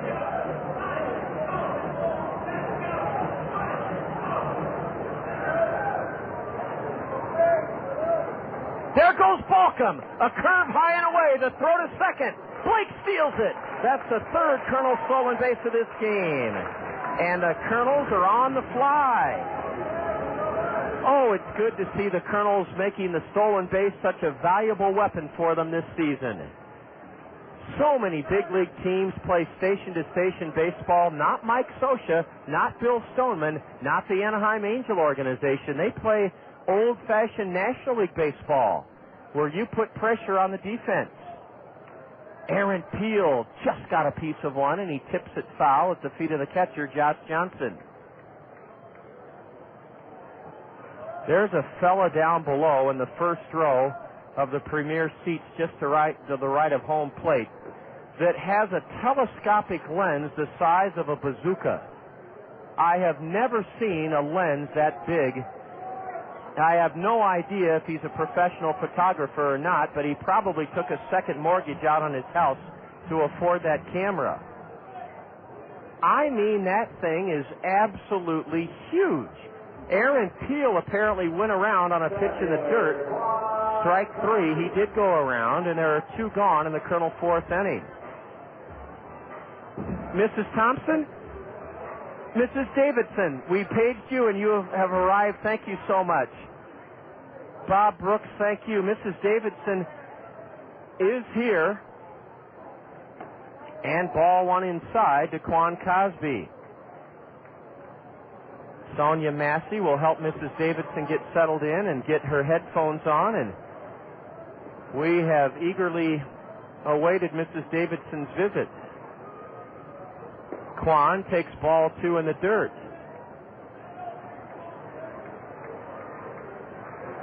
Mrs. Davidson, we want to thank you so much for answering our call. I know our listeners will enjoy hearing a little bit about Grant Wood Elementary School. The 2-0 to Quan is a strike called. First of all, you had goosebumps when you and Mrs. Williamson sung the national anthem. Well, thank you very much. It was beautiful. Our pleasure. A lot of practice, I'm sure. You guys were perfectly synchronized in harmony, and you did a duet. The 2-1 to Quan is low in the dirt, ball three.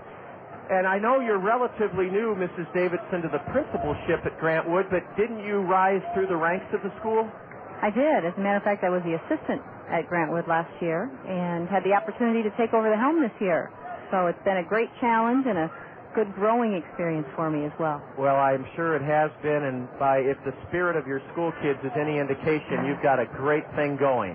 Ball four, Quan reaches for the third time in a row, joining Blake Balcom aboard, and with 2 on, 2 out, Howie Kendrick will have a chance to add to the Kernel 3-1 lead.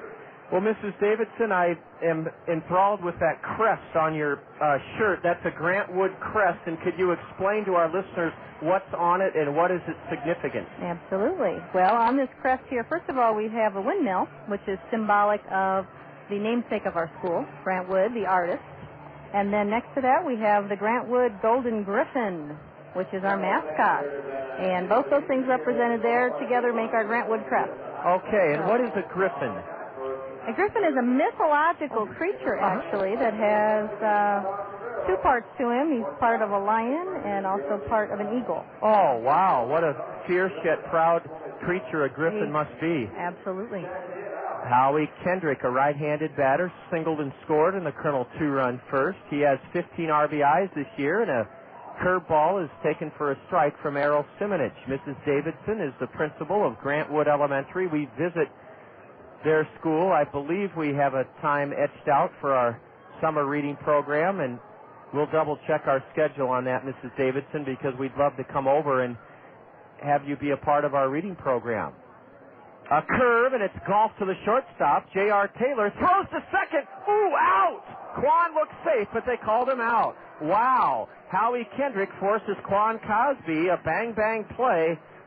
6-4. J.R. Taylor just did get it to Ben Petit, apparently, in time to get Quan Cosby. The Kernels unable to add to their lead here in the fourth inning. No runs. One hit, a stolen base, a walk. There were no Quad City errors, and the Kernels leave a pair. We've stranded 5. We're going to have a little longer to chat with Mrs. Davidson throughout the fifth inning, and then we'll make sure she has plenty more time this evening to enjoy her evening with her students, parents, and staff at Grant Wood. But stay tuned for a little bit more from Grant Wood and their principal, Mrs. Davidson. After 4, the Kernels lead Quad Cities 3-1, and you're listening to Kernel Baseball on the Zone. Hey, man, what's up? Just getting ready to kick your butt. Right. And mess up your hair? You just wish you could look this good. Boo! Nothing but net. Hey, I'm a busy guy. I don't have time to make my hair look as good as yours. I mean, who has time to schedule an appointment, let alone show up for it? Not me. I just go to Cost Cutters. I can get in whenever it's convenient for me.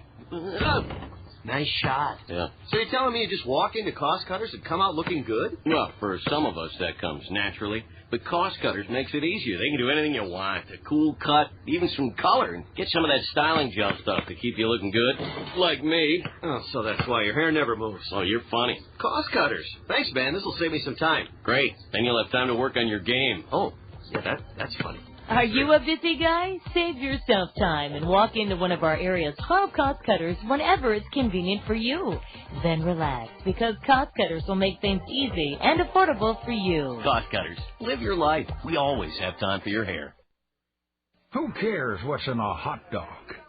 This country was built on the principle that wretched refuse could be made great. So when the tofu-obsessed among us ask what the hot dog is made of, well, the High Life man turns the question back on the questioner. You, sir, what are you made of? What spice do you add to the national knockwurst? No, you do not ask of the hot dog. The hot dog asks of you. Are you man enough to live the High Life? Miller Brewing Company, Milwaukee, Wisconsin, USA. On the count, 1-1 to Omar Burgos. He was robbed of a base hit in the in the second inning. Second inning, he was robbed of a hit on a great play at short by Brandon Wood. And Mrs. Davidson, the principal at Grant Wood, is with us. And whenever we have principals join us, and we've had many this spring, thankfully, Mrs. Davidson, from other schools that have come out for their night at the ballpark, ball 2 inside to the batter, almost hit him. We'd like you to describe to our listeners a little bit about where Grant Wood is located and your enrollment, and maybe a couple of characteristics that distinguish your school. Here's a rocket to third, and down on one knee to stab it for the first out at the hot corner is Matt Brown. Omar Burgos has the field snake bit here tonight as he's been robbed twice by the left side of the Kernel infield. Well, we're located on 26th Street, southeast side of Cedar Rapids. Our enrollment, we have about 365 students enrolled in our building right now. I think the things we probably celebrate most are our differences. Our diversity and celebrating our differences and how we can all get along and appreciate the differences we have. And then our drum corps, which you got to see a little bit of earlier tonight. We sure did. Slayton Thompson was here, Mrs. Davidson, at 7:30 this morning to make sure that he knew where to take the kids. He gave us a wonderful dissertation about how the drum corps is going to have a mission now that includes values and spirituality. Slayton is such an energetic leader in this community, and I can see why the kids just so much are enraptured by his enthusiasm. He is awesome and leaves no stone unturned for such an event. I just told him this morning, he reminds me of my old basketball coach. There's never a moment where you're down when you're around Mr. Thompson. That's right. You're always up and on the move. He's that kind of personality. He absolutely. Strike 3 called as a 3-pitch strikeout of right-handed hitter Josh Johnson. Micah Posey with his 4th strikeout of the game, and he got Josh Johnson looking 2 away here in the top of the 5th, and the batter is Justin Arneson. He swings at a changeup and misses strike 1. Micah Posey with a 5-0 record, an ERA of just over 2, is pitching splendidly this evening, and the Kernels are on top 3-1. Arneson fooled again on a changeup, strike two. Mrs. Davidson, you mentioned the diversity at Grant Wood, and I imagine that's a function somewhat of your neighborhood. Absolutely, absolutely. And like I said, it's something that we celebrate there, and you can learn so much when you take the opportunity to expose yourself to different cultures and kind of step outside of your box a little bit, and we really try to do that with our kids at Grant Wood. I commend you for that attitude and that philosophy. A pitch is slapped foul between the legs of catcher Bobby Wilson, and Justin Arneson, who struck out looking his first time up, remains down on the count 1-2. Arneson, a 176 batter. No homers, 4 RBIs. He's a right-handed hitter. And he dances out of the way of a pitch down and in. A fastball from the Colonel lefty, Micah Posey. He wears his white home pants just below his knees, exposing all of his red socks. The 2-2. Change up, and it's rattled foul off the mask of Bobby Wilson. Mrs. Davidson, I know that Suzanne Nichols, well, she worked tirelessly with me, but mostly her own efforts, and you guys should be so proud of the turnout here tonight. You probably have almost 400 people here. Absolutely. It is one of those unsung jobs sometimes, those volunteers that do so much for our school, and so much of it behind the scenes that benefits the staff, our parents, and our kids. So we certainly appreciate their efforts when they put together an event like this for us. And Suzanne was fun to work with. You talk about a bubbly, energetic personality. That's Suzanne Nichols.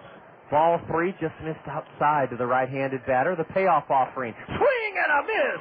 Hey, Micah Posey played old country hardball with Justin Arneson, and he struck him out on a high fastball. His 5th strikeout of the game, and Micah sets the swing down in order for the 4th time in 5 innings. Mrs. Davidson, we're going to have one more half inning with you gracing our audience, if that's all right, the bottom of the 5th, and then we'll turn you loose to enjoy the rest of the evening. Absolutely. After 4.5, Kernels lead Quad Cities 3-1. You're listening to Kernel Baseball on the Zone. If you don't stop by one of Jungi's 4 great locations, how will you know you got the very best deal? Stop in today at Jungi Lincoln Mercury Isuzu in Cedar Rapids, Jungi Ford and Jungi Chrysler Jeep Dodge in Center Point, and the new Jungi Chevrolet Pontiac in Anamosa. Now, 4 great locations. Still, one great name, Jungi.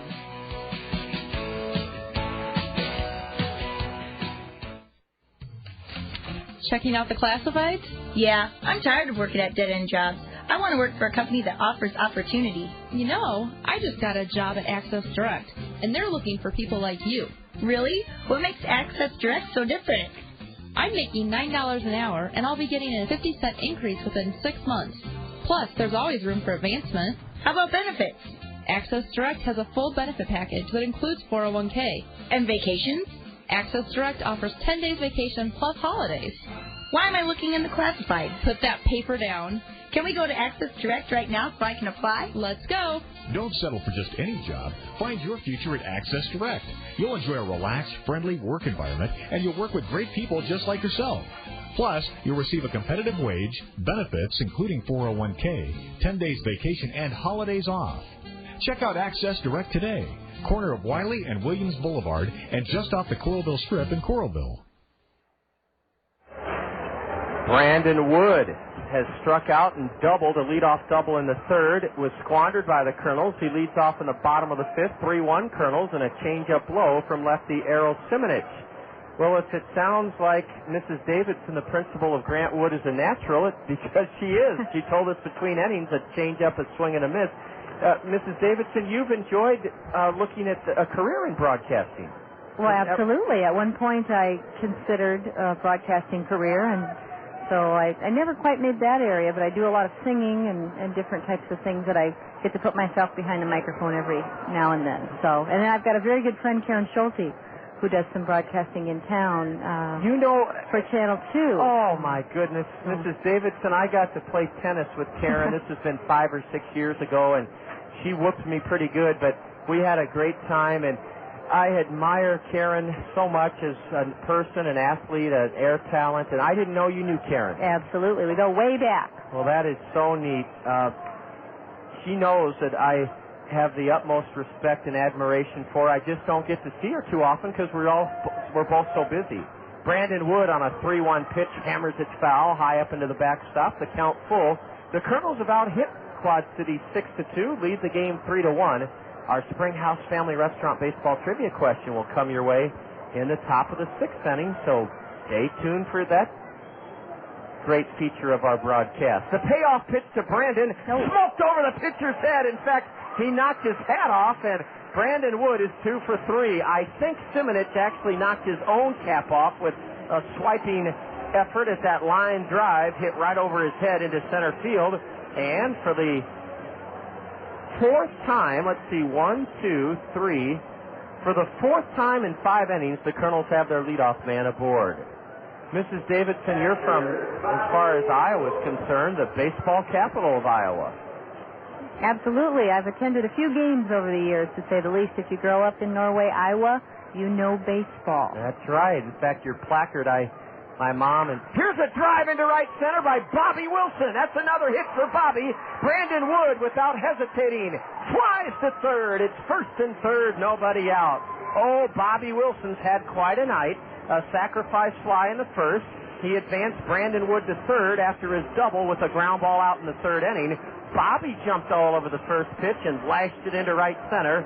Brandon Wood never broke stride as he sped into 3rd standing up. And the Kernels, with a golden chance now to add to their 3-1 lead, have one of their hottest hitters at the plate, Matt Brown, with runners at the corners and nobody out. Yeah, Mrs. Davidson, my mom and aunt were here for Easter, and I said, you know, you guys, I've lived here 9 years, worked with the Kernels, have driven to the Amana colonies probably 4 dozen times, and I've never gotten off the highway to look at Norway. So we did that, and they love that sign when you come into town with those baseball bats. Mm-hmm. Absolutely. Did you ever know Bruce Kim or Mike Boddicker? My goodness, yes, both of them actually. And Bruce is a good friend of my father's, and still sits down to play a game of euchre with him from time to time in Norway when he's around. Oh, so that's neat. Mm-hmm. A strike to Matt Brown, a curve high and away. I'm sure some of your friends are tuned in tonight. What was your maiden name? Gibney. Miss Gibney. Mm-hmm. Okay. Mm-hmm. Mm-hmm. Now, do you know Nancy Dostal Hoyt at all? No.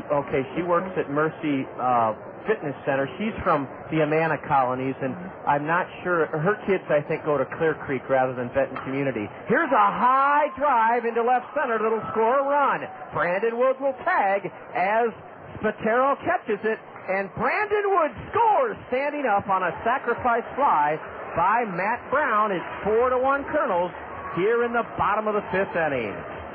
Boy, the Kernels are executing so well fundamentally tonight. Matt Brown didn't try to hit it out of the ballpark. He had one intention, and that was to get the run home with a fly ball, and he stroked it high in the air to left center. Ryan Spatero caught it, and the RBI for Matt Brown is team-high 35th of the season. The batter, Matt Pauley, he's 0-for-2 against this lefty. Errol Simonich. There's that big Uncle Charlie, and it's a strike called on the outside corner. A right-hander warming up for the swing in their left field bullpen. Mrs. Davidson has been kind enough to join us on her school's special night here. A curve outside. Is it true that you have a few of the valuable pieces of Grant Wood's painting career in your school? Many reprints of his work, although we do have some original etchings that he did at one point in our foyer. We do, and that's another thing we try to celebrate. Being a school in Cedar Rapids named after an artist is a rarity. Yep. So we make it a point to expose our kids to his work and celebrate that connection to him. We're looking forward to the unveiling of the Iowa coin, as a matter of fact. Oh, he was chosen, wasn't he? Yes, one of his works is featured on there. And a bouncer up the middle. It's a base hit, and Bobby Wilson will stop at second. Very wise choice, as Bobby would have been thrown out at third. Another hit for the Kernels. Matt Pauley joins in on the rampage as he chopped one over the head of the pitcher into center, and that may be it for Errol Simonich. They may have to pull him here with only one out. Big Gary Lucas, 6 feet 8 inches tall, former big league lefty out to probably stall for some time. And the Kernels, with only one out, have runners at first and second and lead this game 4-1. Well, Mrs. Thompson or Mrs. Davidson, you mentioned that you enjoy singing and you teamed up with Mrs. Williamson to sing the national anthem. What singing groups are you a member of? Your church or a choral group? Or Done some things with my church. Also involved just in doing a lot of wedding singing and different event type things like that. Although it's been a while since I've done anything like that. We do a lot of singing at our school. Oh, is that right? I saw that on your video. We do. Our children are very involved in the fine arts areas and love to sing and dance and really enjoy it when the principal gets up there and joins right in. Oh, you bet they do. It's something we all enjoy at Grantwood. Strike one on the outside corner to Sean Rodriguez. Sean is 1 for 2 with a stolen base and a run scored. The Kernels could really break this thing open a little bit. A sharp curveball is strike 2 called to Rodriguez. We've learned many times that Sean hits just as well in the hole 0-2 as he does ahead 3-1. This guy can flat out hit 19-year-old Sean Rodriguez. Bats from a deep crouch. Curve and a swing and a miss. He got his money's worth, but he's down on strikes for the second out of the Colonel 5th inning. Well, Mrs. Davidson, as far as your staff goes, I'm sure that your teachers over there at Grant Wood are so instrumental in helping these kids develop not only with their subject matter, but things like respect and learning about the different cultures that you say are a part of the school. And I wondered what percentage of your teachers there are women, and do you have a few men? We do have a few men on our staff, primarily women, though. That's what I see in most our of building. Yeah. And it would be a great thing to see more men actually get into elementary education. A lot of our kids really are looking for those positive male role models, and it's a great opportunity for them to get that in a school setting. Yes, it is. I remember Robert Gallery, the first-round draft pick, was an elementary ed major. Yes. After his NFL career, I have no doubt he'll be an elementary teacher. The 1-1 to Balcom. Lollipop curve high. Well, I know that all the other principals we've had here, and you'll second their thoughts about just what real leaders those teachers are. Absolutely. They put in tireless hours and benefit to our community in a way that's really priceless. You can't measure it. No, absolutely. That's exactly right. So, Blake swings at a changeup and misses. Strike 2. Hats off to them every day. And as Yes. a matter of fact, they're the best group of people for making the best of what resources we have and come every day, like I said, and work their fingers to the bone to make a better community for everybody. Yes, so they do. certainly appreciate that. Well, I'm glad that you're able to recognize them with those genuine words. Ball 3, and now it's a full count with Bobby Wilson at second and Matt Pauley at first. They'll be running on this 2-out, 3-2 pitch to Blake Balcom. 4-1 Kernels, bottom of the 5th inning.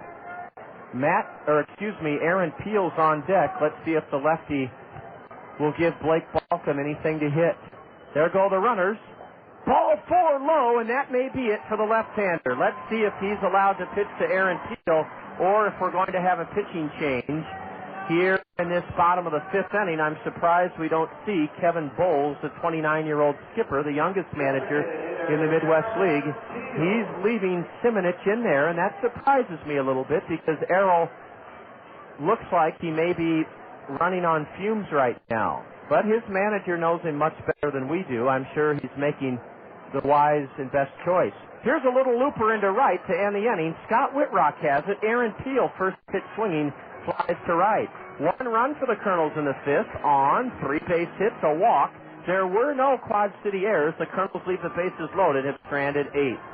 Well, Mrs. Davidson, I understand you weren't really expecting us to call your name out over the PA, but we're certainly glad you came up here. It has been my pleasure. Thank you for asking me to come up. And we'll see you next week. Yes, absolutely. Promote that summer reading program. Another crucial link to our kids and has huge payoff for us. So we thank you for doing that. We look forward to it. All right. Mrs. Davidson, thank you so much. We're going to the top of the 6th inning. Our Springhouse Family Restaurant baseball trivia question is coming next. After 5, it's now the Kernels 4 and the swing 1. You're listening to Colonel Baseball on the Zone. Whether you're a serious athlete or a weekend warrior, injuries can take you out of your game. Smart athletes know that Physiotherapy Associates in Cedar Rapids are the experts in the treatment and prevention of sport-related injuries. Our expert staff serves the metro and surrounding area high school athletes. Physiotherapy Associates of Cedar Rapids, the smart choice in sports medicine. Call us at 398-1569. That's 398-1569. We'll get you back in your game today. It's spring planting time, and garden treasures await you at Peck's Flower Shop and Garden Center. The best selection in the area, plus all the free expert advice you'll need to make them grow, choose Peck's. The greenhouses at Peck's are filled with beautiful colors, gorgeous hanging baskets, rose bushes, patio pots, and blooming annual flower plants, including the best and newest blooms for sun or shade. Grow your own vegetables and herbs from Peck's large selection of favorite vegetable and tomato plant varieties that are ready to plant.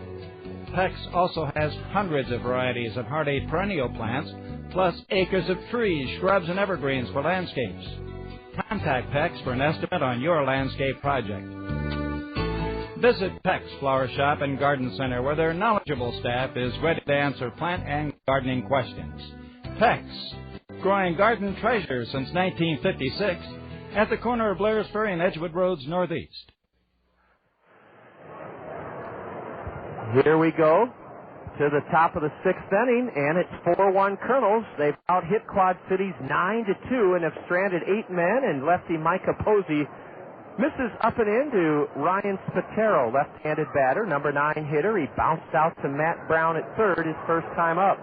He grounds one sharply to third. Matt was playing in on the grass, and he heaves it across the diamond, and he made another good play. Boy, Spatero hit that ball right on the button, and Matt Brown was playing in on the grass, and it got to him in a big hurry. He backhanded it and threw out Ryan Spatero. 1 away. It's been a while since we've had a Springhouse Family Restaurant baseball trivia question, because we've just come off an 8-game road trip in Wisconsin and a day off. But we're ready to give you a chance to earn a $5 gift certificate to the Springhouse. Micah Posey's fallen behind J.R. Taylor 2-0. Taylor singled and scored the Wings' only run of this game in the 4th inning. There's a strike on the inside corner. One of the signature dishes at the Springhouse is their baked lasagna. A ground ball hit like a bullet foul past third. The baked lasagna is baked in its own dish, and it's served Tuesday through Sunday at the Springhouse. It's only $6.95 with salad and garlic bread.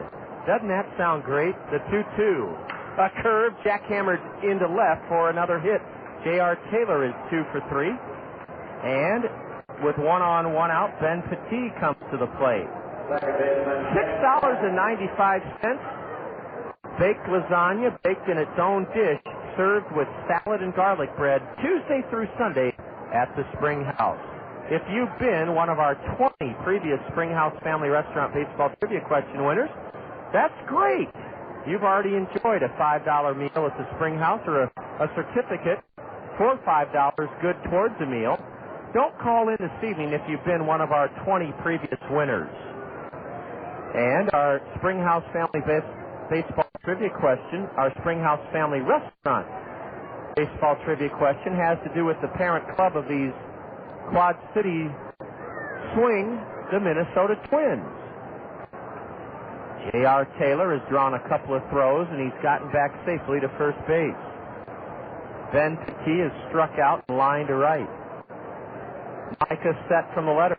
Delivers a double play ball. Backhanded by Brown. Throw to Howie one. On to first. Hey, double play! The Kernels turned it 5-4-3. Ben P hit it hard. Matt Brown backhanded it and started it around the horn to end the inning. In the 6th inning, no runs for Quad Cities. 1 hit, just their 3rd of the evening. There were no Kernel errors. and the swing leaves nobody aboard. They've only stranded one batter. Here's our Springhouse Family Restaurant baseball trivia question. Who is second to Harmon Killebrew on the Twins' all-time home run list? Who is second to Harmon Killebrew on the Twins' all-time home run list? That's our Springhouse Family Restaurant baseball trivia question. The number to call, 896-7589. 896-7589. 896-7589. We go to the bottom of the sixth inning, and the Kernels lead Quad Cities 4-1. You're tuned to Kernel Baseball on the Zone.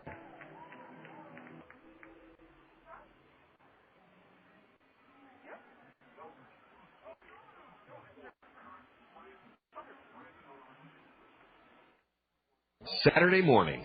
It's over easy as Scott Unash dishes up the Hy-Vee Coaches Corner here on the Zone. It's a hearty helping of local sports coverage from the Metro and beyond. All the latest prep news, the way only Scott can serve it up. Cooked up live from this week's featured Cedar Rapids Marion Hy-Vee Kitchen. Get your Saturday breakfast special by tuning in to the Hy-Vee Coaches Corner, live from the Hy-Vee Kitchen at 3235 Oakland Road Northeast. Only here on The Zone.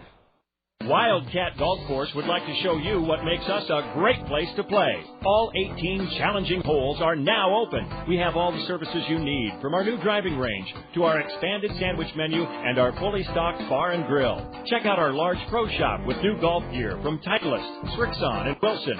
Need clubs? Stop in and see our PCS custom club maker Bill Sutton for all your fitting needs. Take the 20-minute drive from Cedar Rapids to see why at Wildcat Golf Course there is always something unexpected. There is a one-stop service center for your car or truck. Webb's Transmission in Cedar Rapids, where Mike, Tracy, and the gang will take care of your automotive needs. Using a combination of experience, common sense, and computer diagnostics, Webb's Transmission will service your engine, transmission, perform brake and coolant service, or just about any routine maintenance.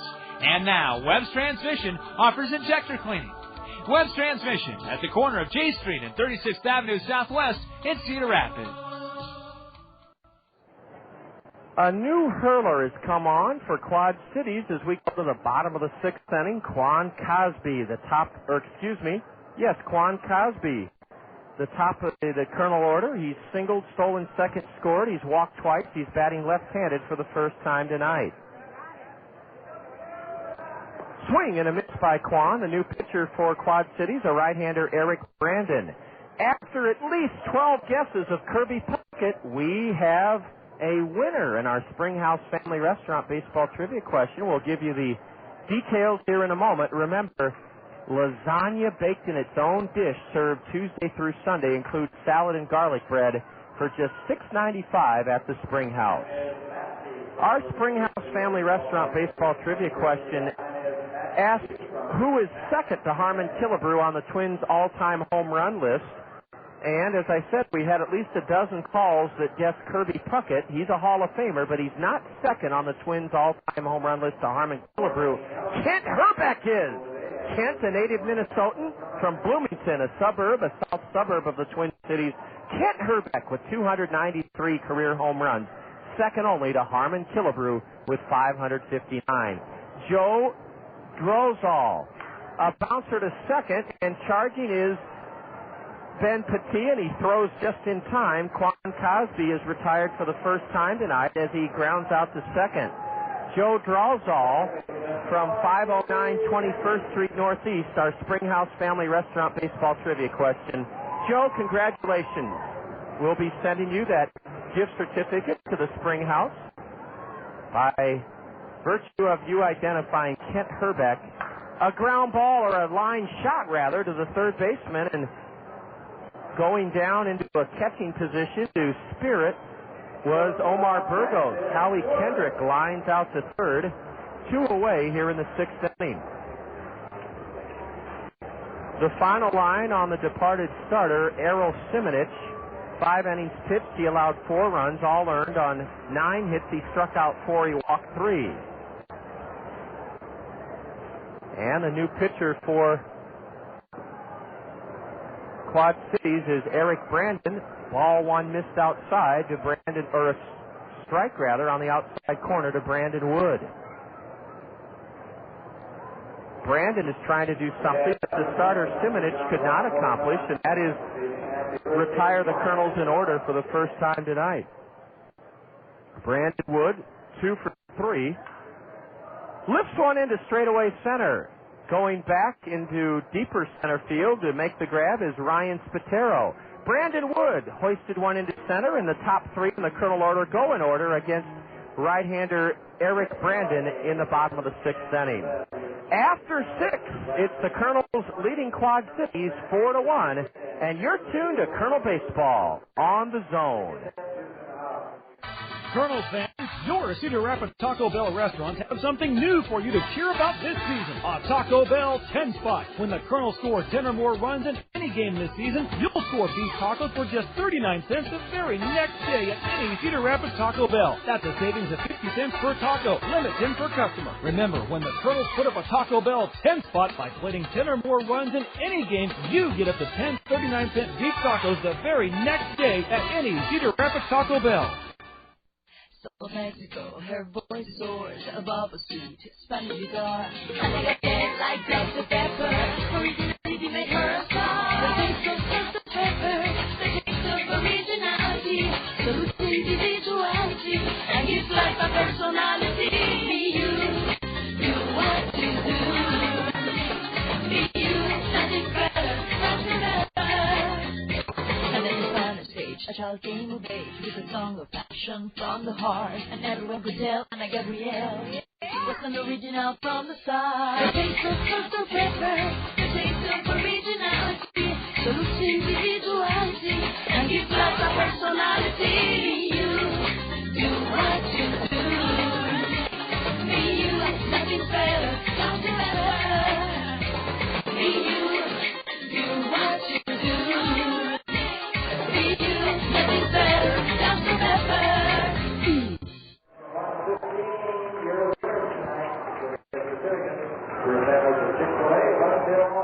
This game rolls into the top of the 7th inning. The Kernels with 2 in the first, 1 in the second.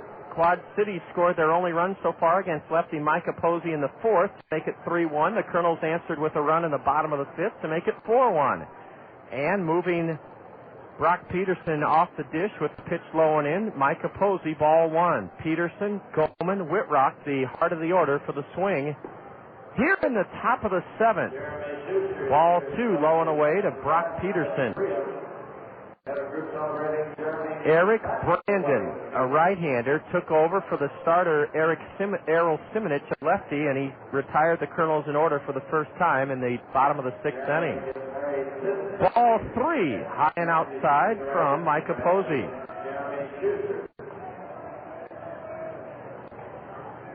Micah has not walked a batter all night. There's a strike, a letter-high fastball. In fact, Posey's only given up 3 hits in 6 innings. And the Kernels have out-hit the visitors 9-3, but hold a rather slim lead for that margin. A bouncer up the middle will be a base hit. It super-balled over the head of Howie Kendrick behind the bag at second, and a leadoff single for Brock Peterson opens the 7th for Quad Cities. It's just their 4th hit of the game. My point was, for as many hits as we have had, we probably should own a little bit bigger lead. Not that I'm complaining, but you just wish you had a little bit bigger lead at this point.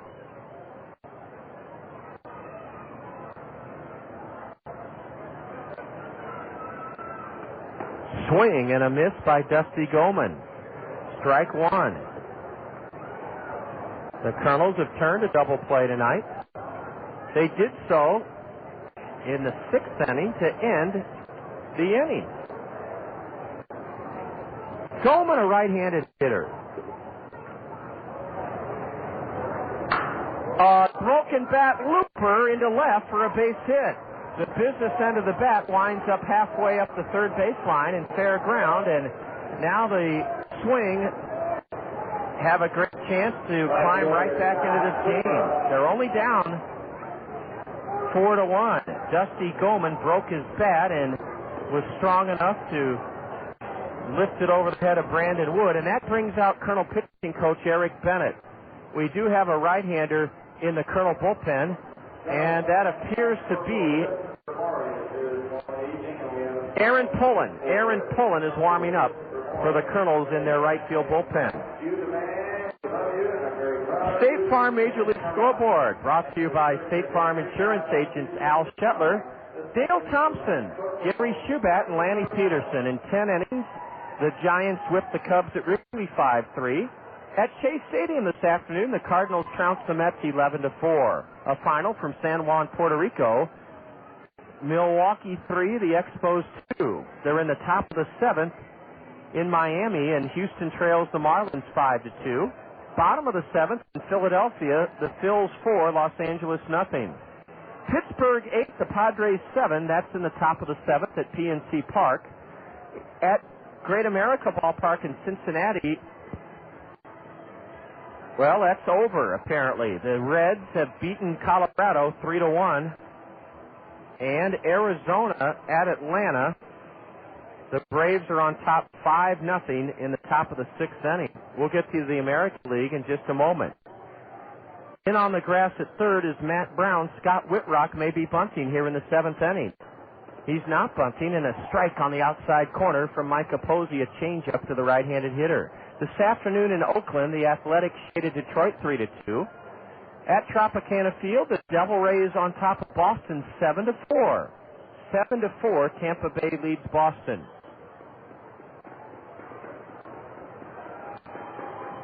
Swing and a miss as Whitrock tried to belt one out of here to make it a tie game. He's the tying run at the plate. Again, the Devil Rays 7, the Red Sox 4, top of the 5th in St. Petersburg.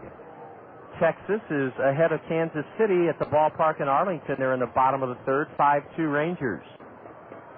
Will Micah come right after the right-handed batter Whitrock? A changeup in the dirt, ball 1. Posey is fanned 5, walked none, and the swing of the Quad Cities has been out hit 9-5, but the Colonel lead is only 3, 4-1. Peterson at second, Dusty Goldman at first. The 1-2 from Micah. A pop-up. This should be the first out of the inning. Howie Kendrick pointing up in the air, so Blake Balcom has a beat on it. And in shallow right, Blake Balcom has it. Blake has made 4 putouts tonight. 5 putouts in right for Blake Balcom. The White Sox lead at the Metrodome 6-2 over the Twins in the top of the 3rd. Later tonight, Baltimore and the Mariners at Safeco Field, and our parent club, the 2002 Anaheim Angels, at home to face the Yankees. That's our complete look at the State Farm Major League Scoreboard here in the top of the 7th inning. Omar Burgos has hit the ball hard twice with nothing to show for it. Burgos robbed of a base hit by Brandon Wood, and the second then lined out to Matt Brown leading off the 5th at third base. Burgos lifts his arms up and takes the pitch low, ball 1. Micah Posey. Let's see if he's working into uncharted waters. Has he worked into the 7th inning yet this year? Yes, he has. A curve, and that one's nubbed foul toward the Colonel on deck circle, 1-1. Micah Posey on May 8th here at home against Burlington went 7 innings. So he has gone 7 innings one time in 6 previous starts. The Colonel Brain Trust keeping a very good eye on the Colonel Southpaw. A curve, and that one's hit to the right side. Oh, boy, Matt Pauley and Howie Kendrick both looked at each other. I think Matt might have had a play to his right, but he thought Howie had enough range to get to it. He did not. A little seeing-eye base hit into right, loads the bases. Ooh, the right side of the Colonel infield. I guess Matt Pauley just didn't think he had any chance for it. To his right, Howie Kendrick certainly didn't have a chance. He was playing the batter up the middle, and now the bases are loaded. The 3rd hit of the inning, and Quad Cities is really threatening now. Trailing 4-1, they have the bases loaded with their catcher Josh Johnson at the plate. He's 0-2. Ball 1, almost over the head of Bobby Wilson, as Micah Posey almost heaved that one over the head of the catcher. Boy, you get a sinking feeling right now. We really need either a double play, a pop-up, or a strikeout. A seeing-eye base hit into right by Omar Burgos And now a strike at the knees to Johnson, the right-handed hitter. Boy, oh boy. I guess Matt Pauley just had no play to his right. He looked and almost as though he was saying, well, Howie, that's your ball, and Howie couldn't get to it. A fastball is high, and it's 2-1 to the batter.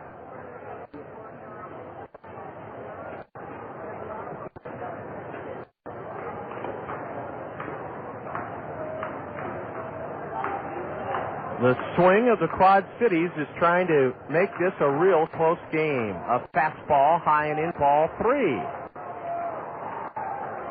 Well, this is the biggest pitch of the night as far as the Kernels are concerned. Bases loaded, 1 out.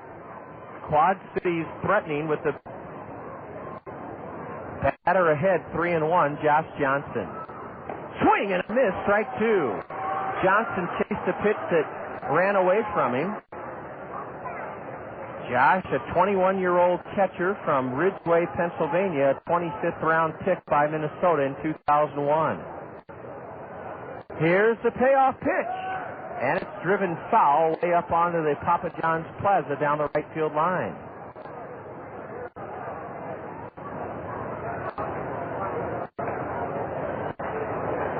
A beautiful kind of purple pinkish glow to this ballpark with the lights on, and it's twilight now. The base is loaded, 3-2. A drive into deep center, Quan back, and he's there and has it. 1 run scores to make it 4-2. Another man advances to third. Well, credit Micah Posey. He got Josh Johnson to hit it into deep enough center that a run scored, but Micah did not walk the batter, did not give up a crushing blow. The Kernels maintain a 4-2 lead and a pitching change. Bobby Magallanes is coming out to the mound with runners at first and third and 2 out in the 7th inning. A U.S. Cellular call to the Kernel bullpen has Aaron Pullen coming on.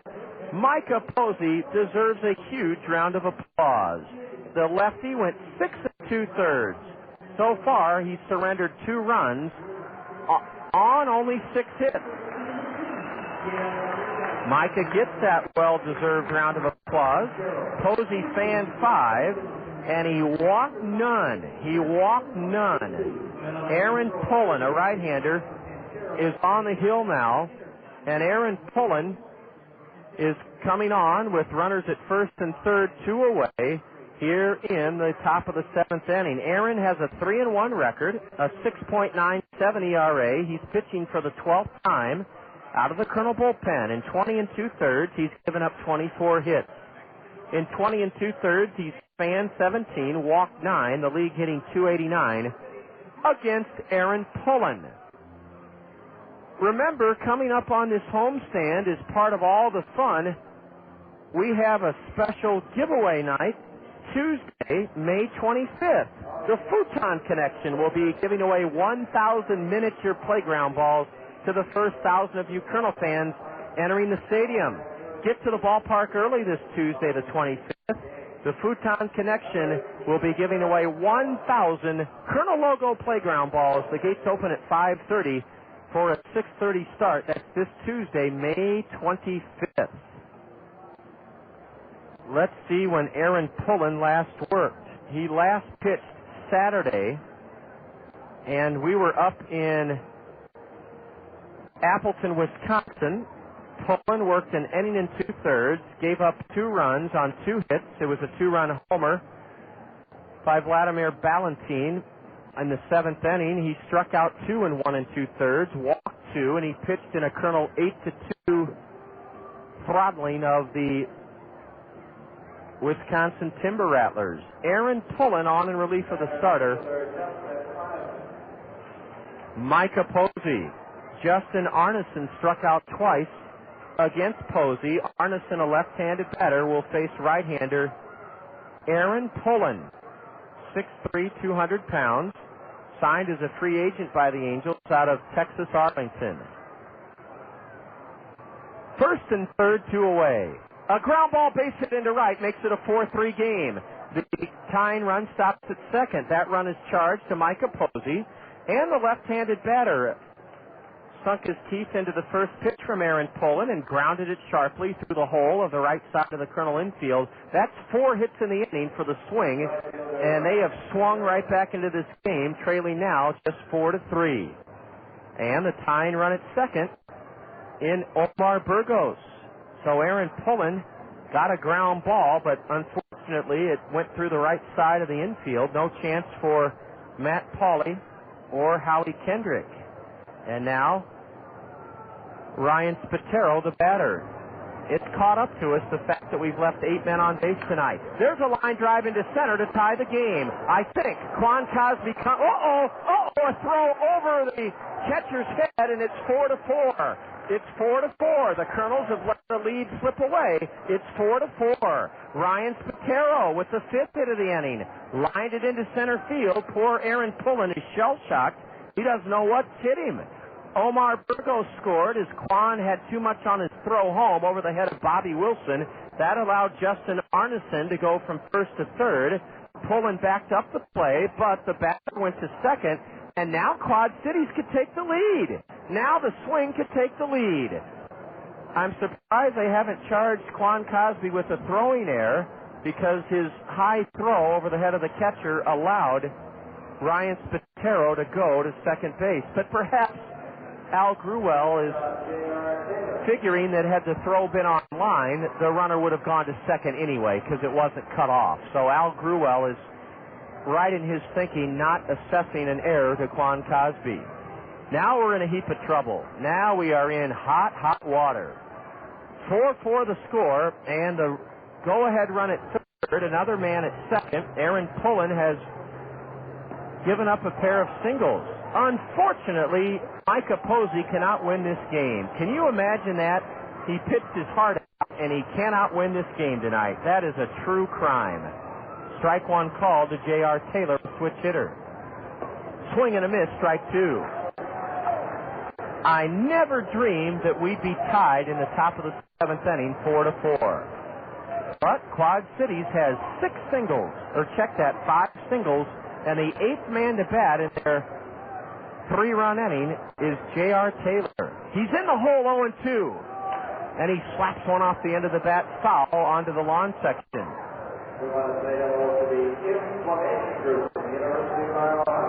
Wow. 5 hits, all singles, and 3 runs.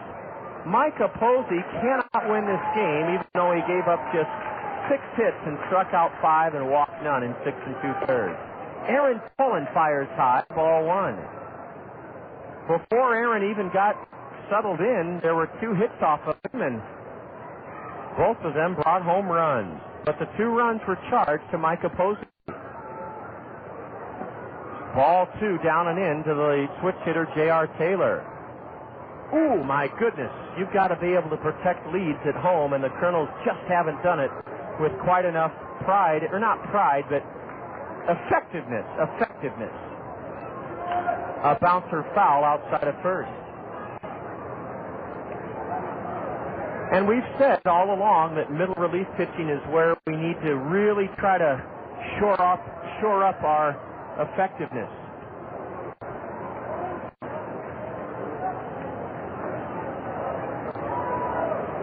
Let's see if Aaron Pullen can get this final out of the 7th inning. Strike 3 called.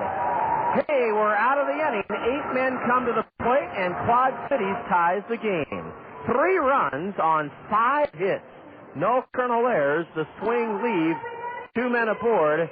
They've only left 3 on. The Kernels have stranded 8. It's a brand new game as we go to the bottom of the 7th inning.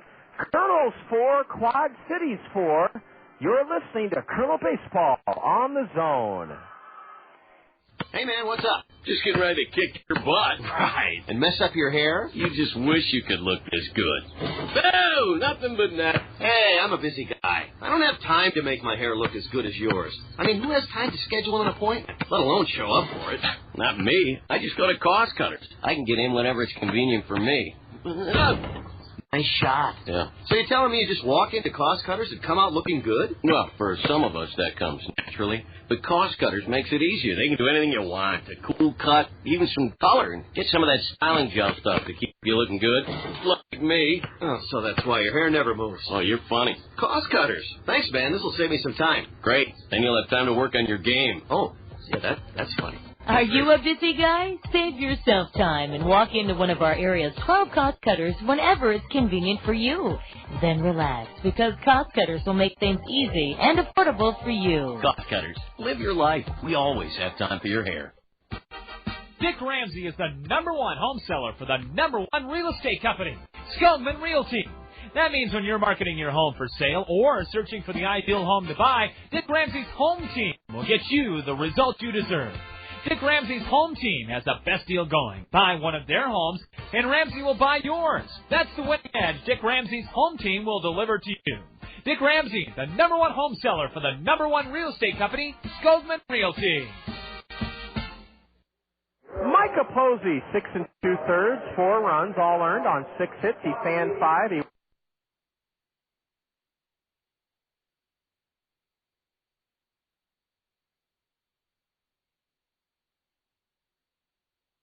walked none. He deserved a better fate.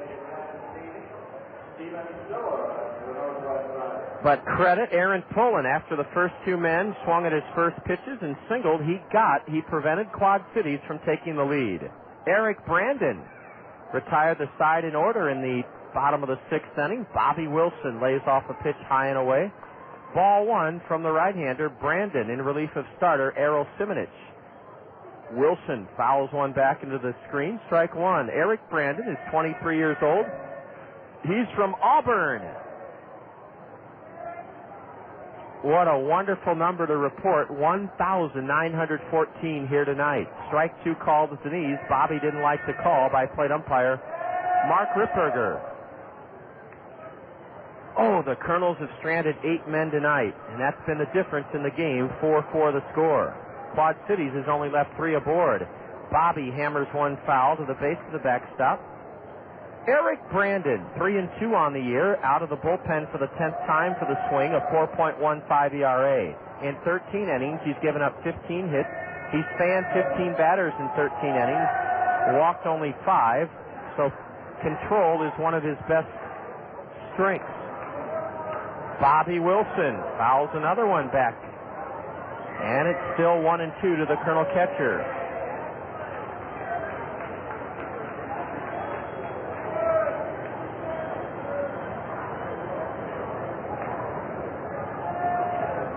Swing and a tipped foul off the mask of the catcher. Josh Johnson, 5 hits by the swing in the top of the 7th, and 3 runs to tie the game.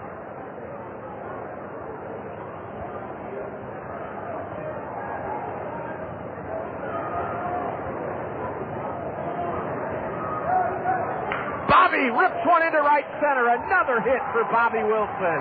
The 10th Colonel hit of the night. Bobby Wilson has been dynamite. He's got a 9-game hitting streak. Now it's 10 games with his second hit of the game. And he's now 16. Get this, Bobby Wilson is 16 for his last 41. Bobby Wilson is aboard. The Colonels put their leadoff man on for the 5th time in 7 innings in this game. Matt Brown, an RBI double back in the 1st inning. A bunt in the air, and it's caught. It's caught. Matt Brown bunting high in the air, and it was caught by the pitcher. I'll be darned, Eric Brandon. Matt with the sacrifice fly his last time up, and he was called upon to bunt and could not do so successfully. He pops up to the pitcher, who had to come in a few steps to the left of the mound, and made the play. Doggone it. Boy, we've been so good fundamentally tonight, but not that time. A pop-up on a bunt attempt.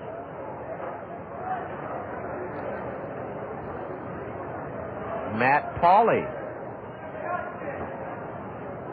singled his last time up. He takes outside ball 1. Boy, you really have to give credit where credit's due, and that's to the swing. They were down 4-1 in the top of the 7th and came up with 3 runs and chased the Colonel starter, Micah Posey. Boy, Micah sure deserved a win tonight. 6 2/3 innings, 4 runs, 6 hits, 5 strikeouts, no walks. But let's get over that and feel blessed that we're tied at 4. A backdoor slider. Strike 1 called to Matt Pauley.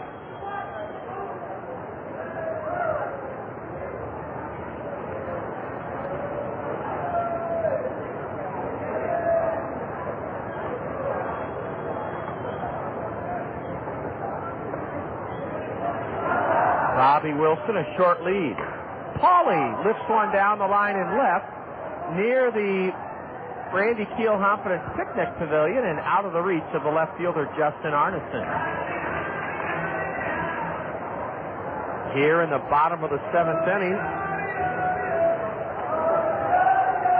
the Colonels have the go-ahead run at first, 1 out. And Matt Pauley, 1 for 3 tonight, singled his last time up, 7th in the league with a .330 average. 1,914 are attendance here this evening, and that is very, very encouraging. 1,914. Ball 2 down and into Matt Pauley, a slider from Eric Brandon.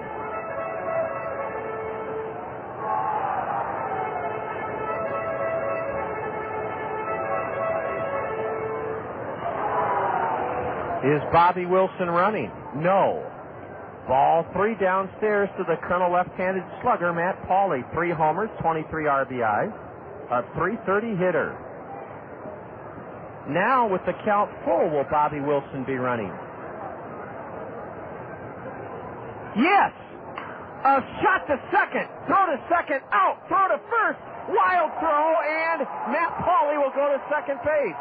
Matt Pauley will go to second as the runner was going, and Matt Pauley drilled a one-hopper to Ben Petit. Ben flipped it to the shortstop, J.R. Taylor. That went 4-6, a force out at second of Bobby Wilson. But then Matt Pauley not only made it to first safely, but he goes to second on a throwing error by J.R. Taylor, his 13th of the year, E6, and a base hit by Sean Rodriguez would give the Colonels the lead back. A slider and a swing and a miss by Sean. Strike 1. Sean Rodriguez, 1 for 3 tonight. Singled, stole second, scored on a wild pitch in the second inning to give the Colonels a 3-0 lead. A pitch ripped into right center field for extra bases, I think. Yes, beyond the reach of the right fielder, Whitrock. And the Colonels take the lead 5-4. On a stand-up triple by Sean Rodriguez.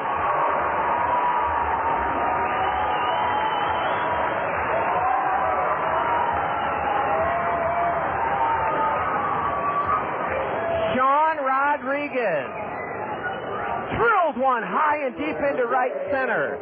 Scott Whitrock went way back into the alley.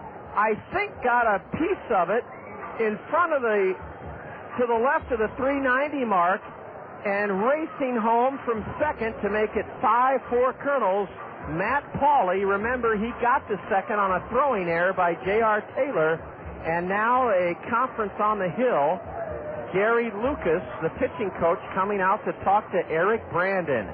Oh, Sean Rodriguez absolutely crushed an 0-1 pitch into the right center field alley. His second triple of the year, his second hit of the night. And the Colonels lead it now 5-4 here in the bottom of the 7th inning on the Rodriguez 2-out triple that scored Matt Pauley.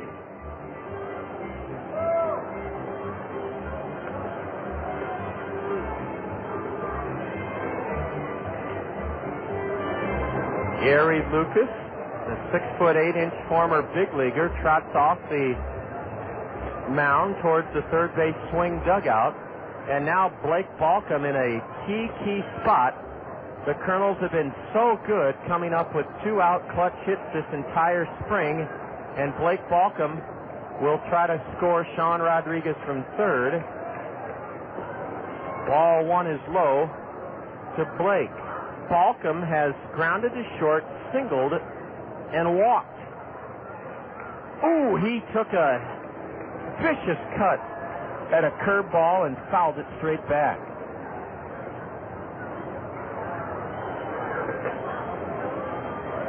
Five, 4 Kernels, bottom of the 7th inning. The 1-1. Blake took it at the knees, a strike, 1-2.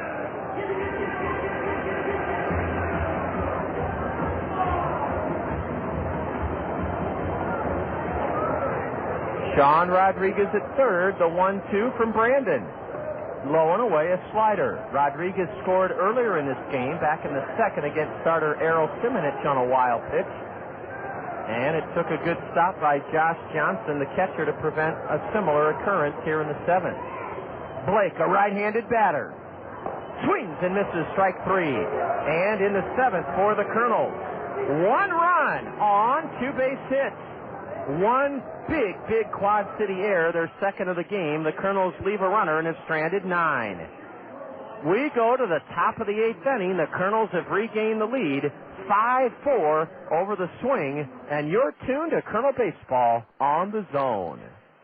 Is Tim Kirkton a metrosexual? Have you ever waxed your body hair? Absolutely not. Do you moisturize daily? No. Has a gay man ever hit on you? Yes. Did you like it? Tim Kirkton.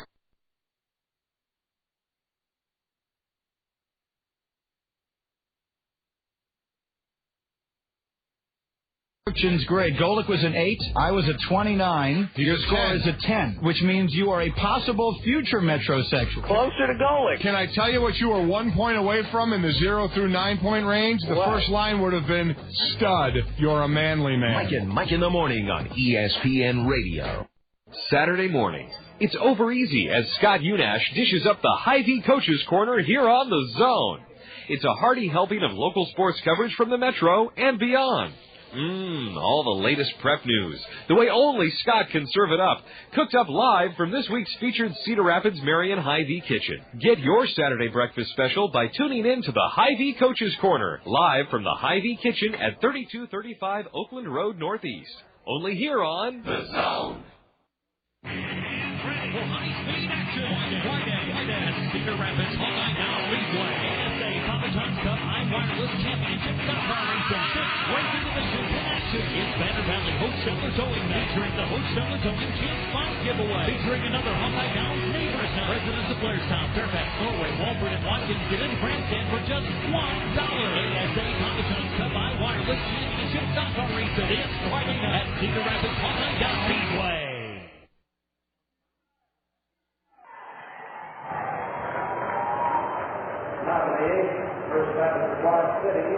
5-4 Kernels, opening game of a 2-game set with the Minnesota Twin minor leaguers here in the Midwest League. And Ben Petit, a right-handed hitter, will lead it off against Aaron Pullen, Kernel right-hander.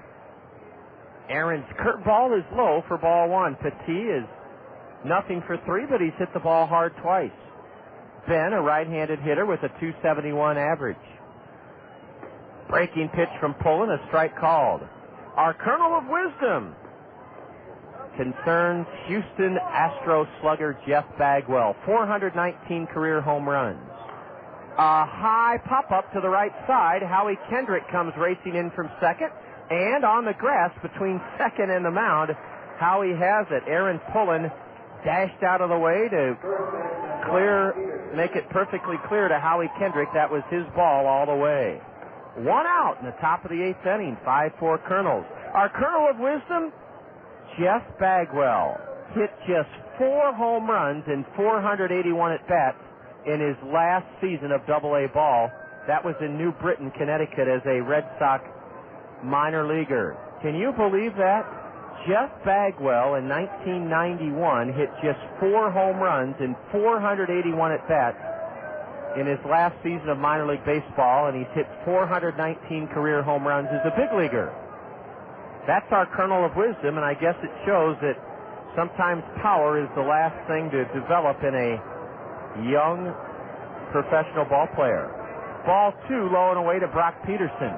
He singled and scored in the 3-run swing 7th inning. He takes low, ball 3. The Kernels have a right-hander up in their bullpen. There's a strike to the right-handed hitter. And the right-hander in the Kernel bullpen is Wayne Hedden. Wayne Hedden is warming up for the Kernels in the right field bullpen. Ball 4. Doggone it. The tying runs on via the base on balls. That's just the first walk issued by Kernel pitching here tonight. And now a hit and run a possibility. Dusty Goman, 2 for 3. Dusty struck out in the second. Drove in the first run for the swing back in the 4th inning with his 8th double of the year. Singled and scored in the 3-run 7th. The Kernels hold a narrow 5-4 lead. Tying run at first on a base on balls. 1 out, top of the 8th inning. Goman swings at a changeup and misses, strike 1.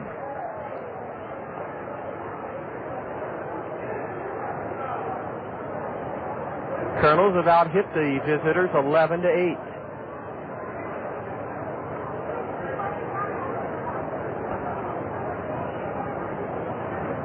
A pitch out, and that evens the count 1-1.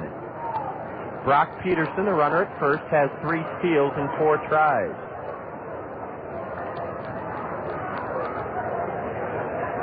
Goman, a right-handed batter, 6'4", 210. Stands straight away and didn't get a curveball. A great pitch by Aaron Pullen, strike 2 swinging.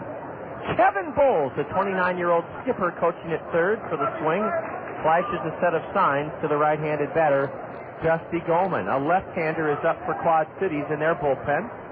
Time is called. That southpaw for Quad Cities is Kevin Culpepper. Kevin Culpepper. Goman down on strike. Huge strikeout for Aaron Pullen. A sharp curve blowing away, and Dusty Goman whiffed. That's 2 gone in the swing. 8th inning. Tying run at first for Scott Whitrock.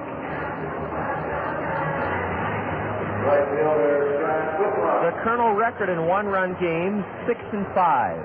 6-5 in 1-run games. Here at home, we're 11-8. The batter squares to bunt and takes ball 1 low.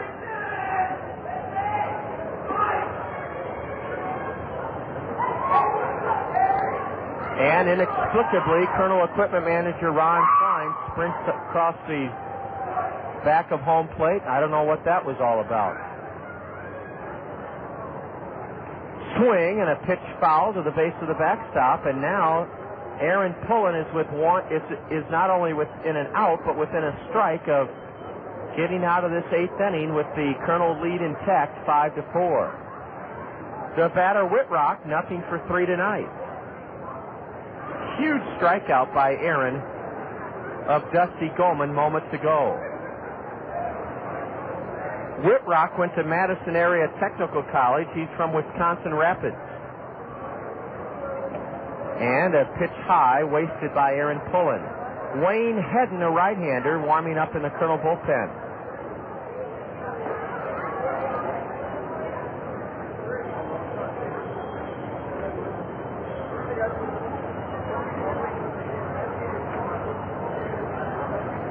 Is the runner going? Pullen throws over there, and just getting back, hand first, the tying run, Brock Peterson.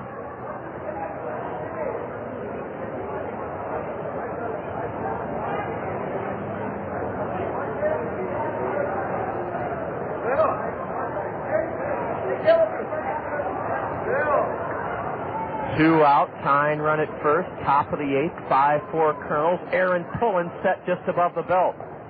Strike 3 called inside corner at the knees, and Scott Whitrock is upset with the plate umpire, Mark Ripperger. 2 huge strikeouts for Aaron Pullen in the top of the 8th inning. No runs for the swing, no hits, a walk, no Kernel errors, and Quad Cities leaves a runner on, their 4th left of this ball game. The Kernels, desperately seeking an insurance runner to come to bat in the home half of the 8th, holding a 5-4 lead over the swing. You're tuned to Colonel Baseball on the Zone. Whether you're a serious athlete or a weekend warrior, injuries can take you out of your game. Smart athletes know that Physical Therapy Associates in Cedar Rapids are the experts in the treatment and prevention of sport-related injuries. Our expert staff serves the metro and surrounding area high school athletes.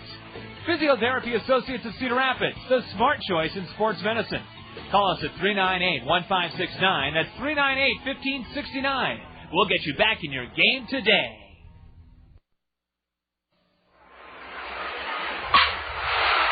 A batter connecting with one right on the sweet spot is one of the most comforting sounds of summer. Thanks to Comfort Solutions by Banks, you can experience the comforting sounds of our national pastime in a home comfort system from Lennox. You can count on Comfort Solutions by Banks for friendly sales and service, free quotes, and high-efficiency, environmentally friendly Lennox equipment. Receive up to a $1,000 rebate or up to a 10-year extended warranty with the purchase of qualifying Dave Lennox Signature Collection Home Comfort Systems from Comfort Solutions by Banks. Offer expires May 31st, 2004. One offer per qualifying installation. Lennox, making your home a better place. Lennox dealers include independently owned and operated businesses. See your participating Lennox dealer, Comfort Solutions by Banks, for details. Southpaw Kevin Culpepper, a 6'5" lefty from Georgia Southern University, a twin ninth-round draft pick last year, 21 years old, is the second hurler used by Kevin Bowles in the swing. Culpepper started 5 games, relieved in 11 in Elizabethton last year, his rookie year of pro ball. He was 4-1, a 3.86 ERA. This year, the tall lefty, Kevin Culpepper, no record, on for the 16th time, a 3.58 ERA with 2 saves. He has hurled 27 2/3 innings, surrendering 30 hits. He struck out 27 in 27 2/3, walked 7, and the league hitting .275 against the tall lefty, Kevin Culpepper. He misses low and in, ball 1 to Aaron Peel. Let's see if Wayne Hedden is still warming up in the Colonel bullpen, as Peel looks at a strike at the knees. Yes, Wayne Hedden still warming up in the Colonel bullpen. Sonia Massey had a question that sometimes, you know, when somebody asks you a question, you don't answer it immediately because it's such a good question. You'd like everyone to hear it, and then hopefully you're answering a question not just for one person, but for, well, in our case, thousands who are tuned in. I'm sure many of the thousands know the answer, but I'm sure several. Ooh, a pitch inside, and Peel spun out of the way, ball 3. After this 3-1 pitch to Aaron, we'll have Sonia Massey air her question, and then I'll give what I think the answer is to it. A check swing and the ball into the backstop, strike 2 to Aaron. Sonia, your question emanates from looking at the Minnesota Twin Media Guide and looking at their logo, right? Yeah, I was just sitting here looking through the media guide, and I don't quite understand why there's a C. It looks like a C and a T on their hats if they're the Minnesota Twins. I think I've exhausted all my ideas, but I can't figure it out. It's a great question. Aaron Peel does his job. He takes a 3-2 pitch upstairs, and the Kernels have an important run on first for Quan Cosby. It's natural not to be able to put the pieces together, Sonia, but here's it. All started from when the Washington Senators moved to Minnesota in 1961, I believe. And you've heard of the term, very simply, the Twin Cities, Minneapolis, St. Paul. Well, because even though the Twins have always played in Minneapolis, they have been owned, I say that by, not owned literally, but the cities of Minneapolis, St. Paul are very different in some ways, but they're right next to each other. Thus, they're called the Twin Cities. The only thing that divides them is the Mississippi River, and that's what the TC stands for, Twin Cities. Oh, I see. Minneapolis, St. Paul, the Twin Cities. Now, when you live, a strike called to Quan Cosby, when you live in Minnesota, anywhere outside the Twin Cities, and you want to have a paint the town red or have a great time, you go to the Twin Cities, but as a Minnesotan you say, I'm going to the cities tonight. You just call them the cities. that means you've lived in Minnesota for a while. Well, Throw to first and peel back safely. Well, that makes sense to me now. Well, and that's why I wanted you to ask the question, because not everyone knows why that TC is on the Twin Caps. I would have never thought of the Twin Cities. I don't know what I was thinking. Well, I was trying to think about a thing. It's not at all an easy question to answer, and I'm glad you shared your question with all the listeners, because that's what it stands for. The 0-1 to Quan is slapped foul into the railing of the Colonel dugout. Quan's had a great night as the leadoff batter. 1 for 2 with 2 walks. He singled, stole second, and scored in the Colonel 2-run first. 5-4 Colonels, bottom of the 8th inning. Runner at first, but the count 0-2 to Quan. He's batting right-handed and facing Kevin Culpepper, a 6'4" southpaw. I think I just figured out why our Johan Santana changed his name to Irvin. Well, now that's another question. A tap foul. They have a Johan Santana. They do, and I think he's a lefty. Would you check and see if he's a left-handed pitcher? Let me see. I think he is. Our former... Now you've got me thinking. Yeah, he's a left-handed pitcher. Yes. What was our Santana's name 2 years ago? Johan, and he changed it to Irvin. Yes. And I never knew why, and then I just figured it out. Ooh, swing and a miss by Quan, but the ball gets away from the catcher, and he still can't find it. Aaron Peel rounds second, but holds on. Oh, a big break for the Colonels. Quan struck out, but the catcher lost the handle. And I don't know if they'll charge him with a pass ball or if it'll be ruled a wild pitch.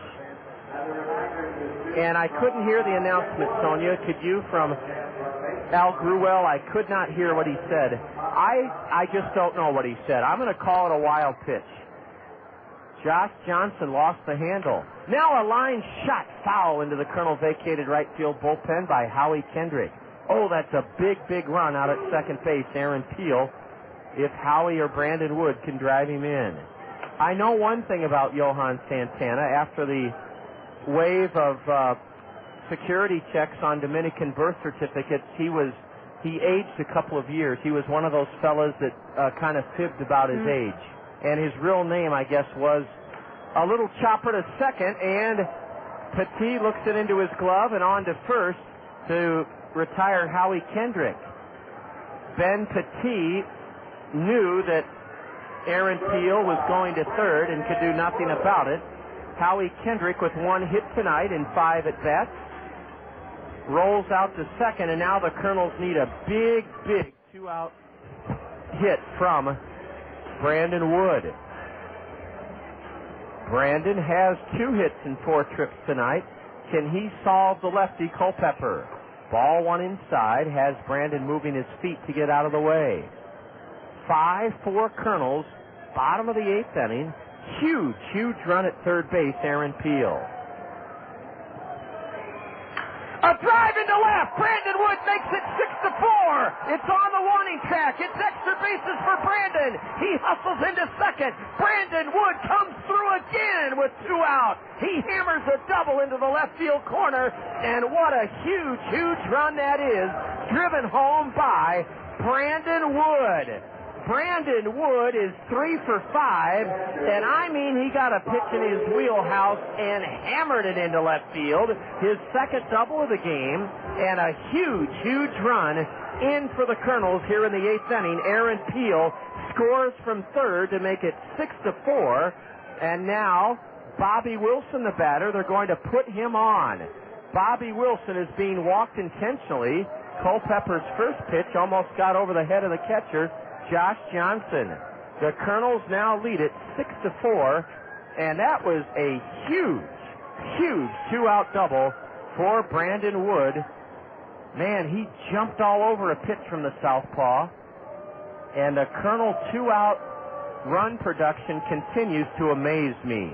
This ball club with 2 outs, I'd love to see some sort of study done, because I bet we're the best hitting team in the league with 2 outs. We just come through time after time with 2 outs with big, big clutch hits, and that's what Brandon Wood has done here in the 8th inning. Matt Brown could really make it comfortable for the Colonels. Matt Brown batting here with 2 on and 2 out.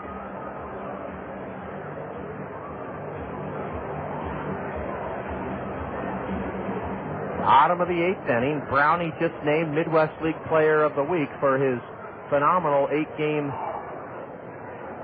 road trip into Wisconsin in which he hit 6 homers and drove in 16 runs in just 7 games. He has 1 RBI tonight, and Culpepper drops a changeup in for strike 1. The sound of a locomotive engine or whistle in the background, a blistering fastball, strike 2 call to Matt Brown. 6-4 Kernels. They've out-hit Quad Cities 12-8. Wayne Hedden looks like he'll come in to work the top of the 9th. What will the score be? A pitch in the dirt and ball 1 to Matt Brown.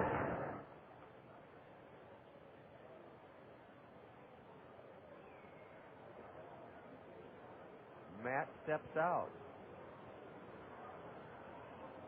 If Wayne Hedden comes in, he'll be trying to save it for Aaron Pullen. Ooh, a big cut by Matt Brown, and he fouls it off the thigh of the plate umpire, Mark Ripperger. Matt Brown with his team-high 35th RBI tonight. Brandon Wood has 3 hits. The Kernels have 12.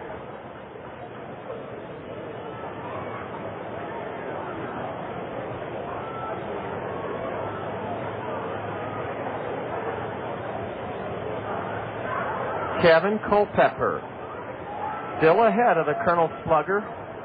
A curve, and that one is a worm burner to short. J.R. Taylor throws in time to get Matt Brown. 1 big run for the Colonels in the bottom of the 8th inning on 1 hit, a walk, a wild pitch. There were no Quad City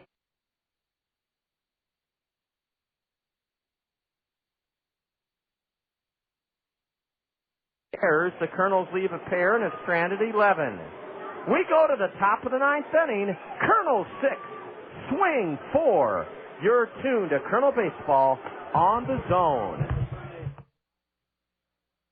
Been looking to buy a used car, truck, or van? If so, head to Select Auto now. All vehicles are priced to sell with bottom line pricing. Monthly bills getting you down? Can't afford the car of your dreams? No problem. Select Auto offers payment plans to fit around your budget.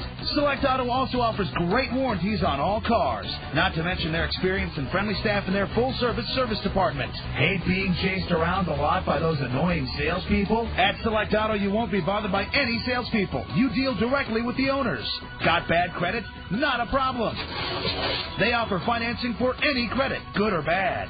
Still not sold? Purchase any used car over $5,000 and get $200 in free gas. Hurry in. This deal only lasts during the month of May. What are you waiting for? Visit either of Select Auto's 2 convenient locations on 1st Avenue downtown Cedar Rapids or on 7th Avenue in Marion. Select Auto, a great way to buy a pre-owned car. Who's that cool cooking man? King of the grill, who's your patio? Your patio. Charbroiled, sausage flipping man with the buns. Who's your patio? Your patio. You only comes swimming, comes #1 for taste and fun. Econo Foods is the place to save on Clement's fine products this week. Shop Econo Foods for hot pricing on Clement.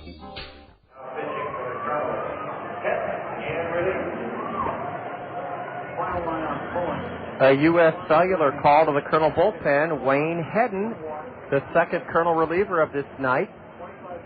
And Aaron Pullen did a great job. He went an inning and a third, no runs, 2 hits, 3 strikeouts, 1 walk. Wayne Hedden, a 21-year-old right-hander from Hillsborough Community College in Florida, working for just the 4th time as a Colonel. He pitched a scoreless inning Sunday in a Colonel 8-0 win up in Appleton, Wisconsin. Omar Burgos bounces one fair past third and a leadoff base hit. A good play down the line by Sean Rodriguez to hold Omar Burgos to a leadoff single. Wayne Hedden's first pitch was grounded sharply past third for a leadoff single. And Quad Cities trails by a pair, 6-4. They have their 9th hit of the game.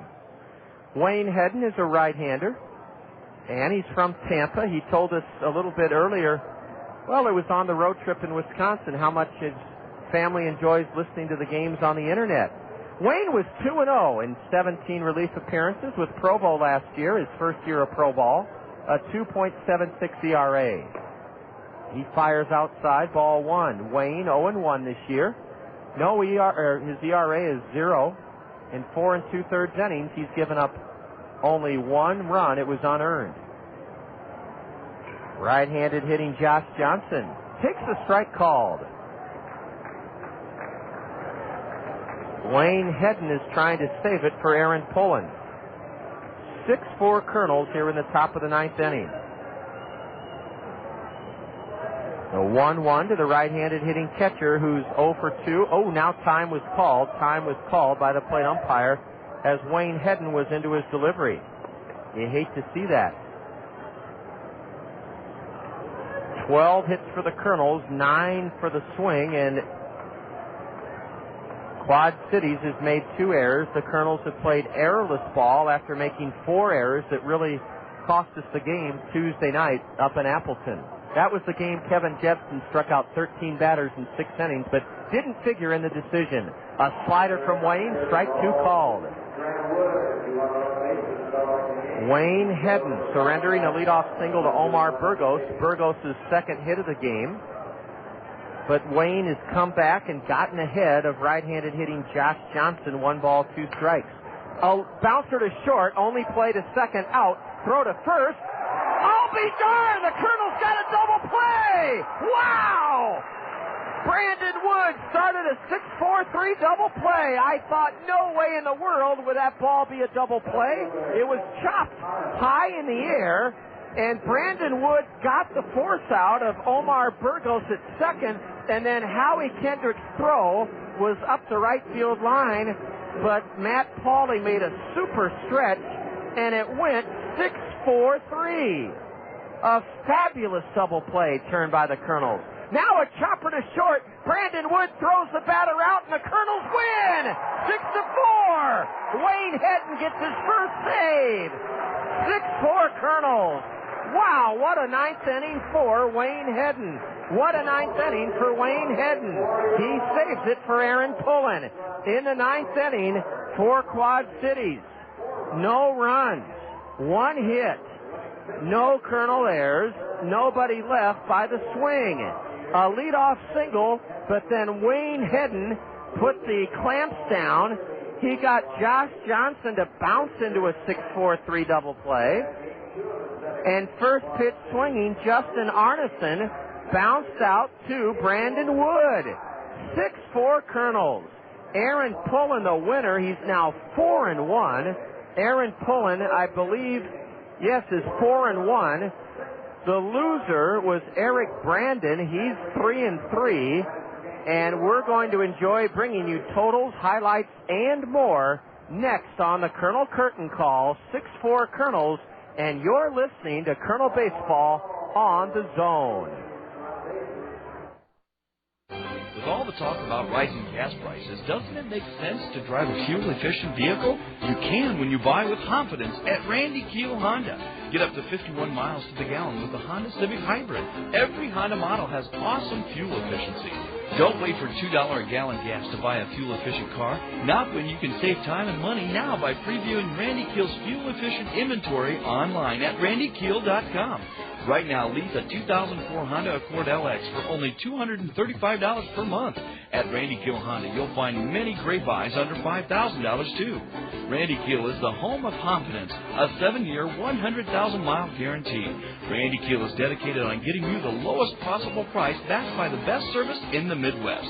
Stop by and see for yourself at Randy Keel Honda, Center Point Road Northeast in Cedar Rapids, or visit them on the web at randykeel.com. Accord LX lease, 36 months, $14.88 due at lease signing. Includes first month's payment, security deposit, capitalized cost reduction, and excludes tax and license. Airport National 27-hole Public Golf Course invites you to join our golf family all year with these great specials. 2-for-1 green fees with cart, 2-for-1 range ball, 2-for-1 mini golf. Listen to this unbelievable new special. Only $25 per person for unlimited golf with cart all day long on weekdays, and only $27 per person for unlimited golf including cart on weekends. Play unlimited twilight golf till dark with free riding cart for only $16 per person. Enjoy fast, friendly, and fun family golf at Cedar Rapids Airport National.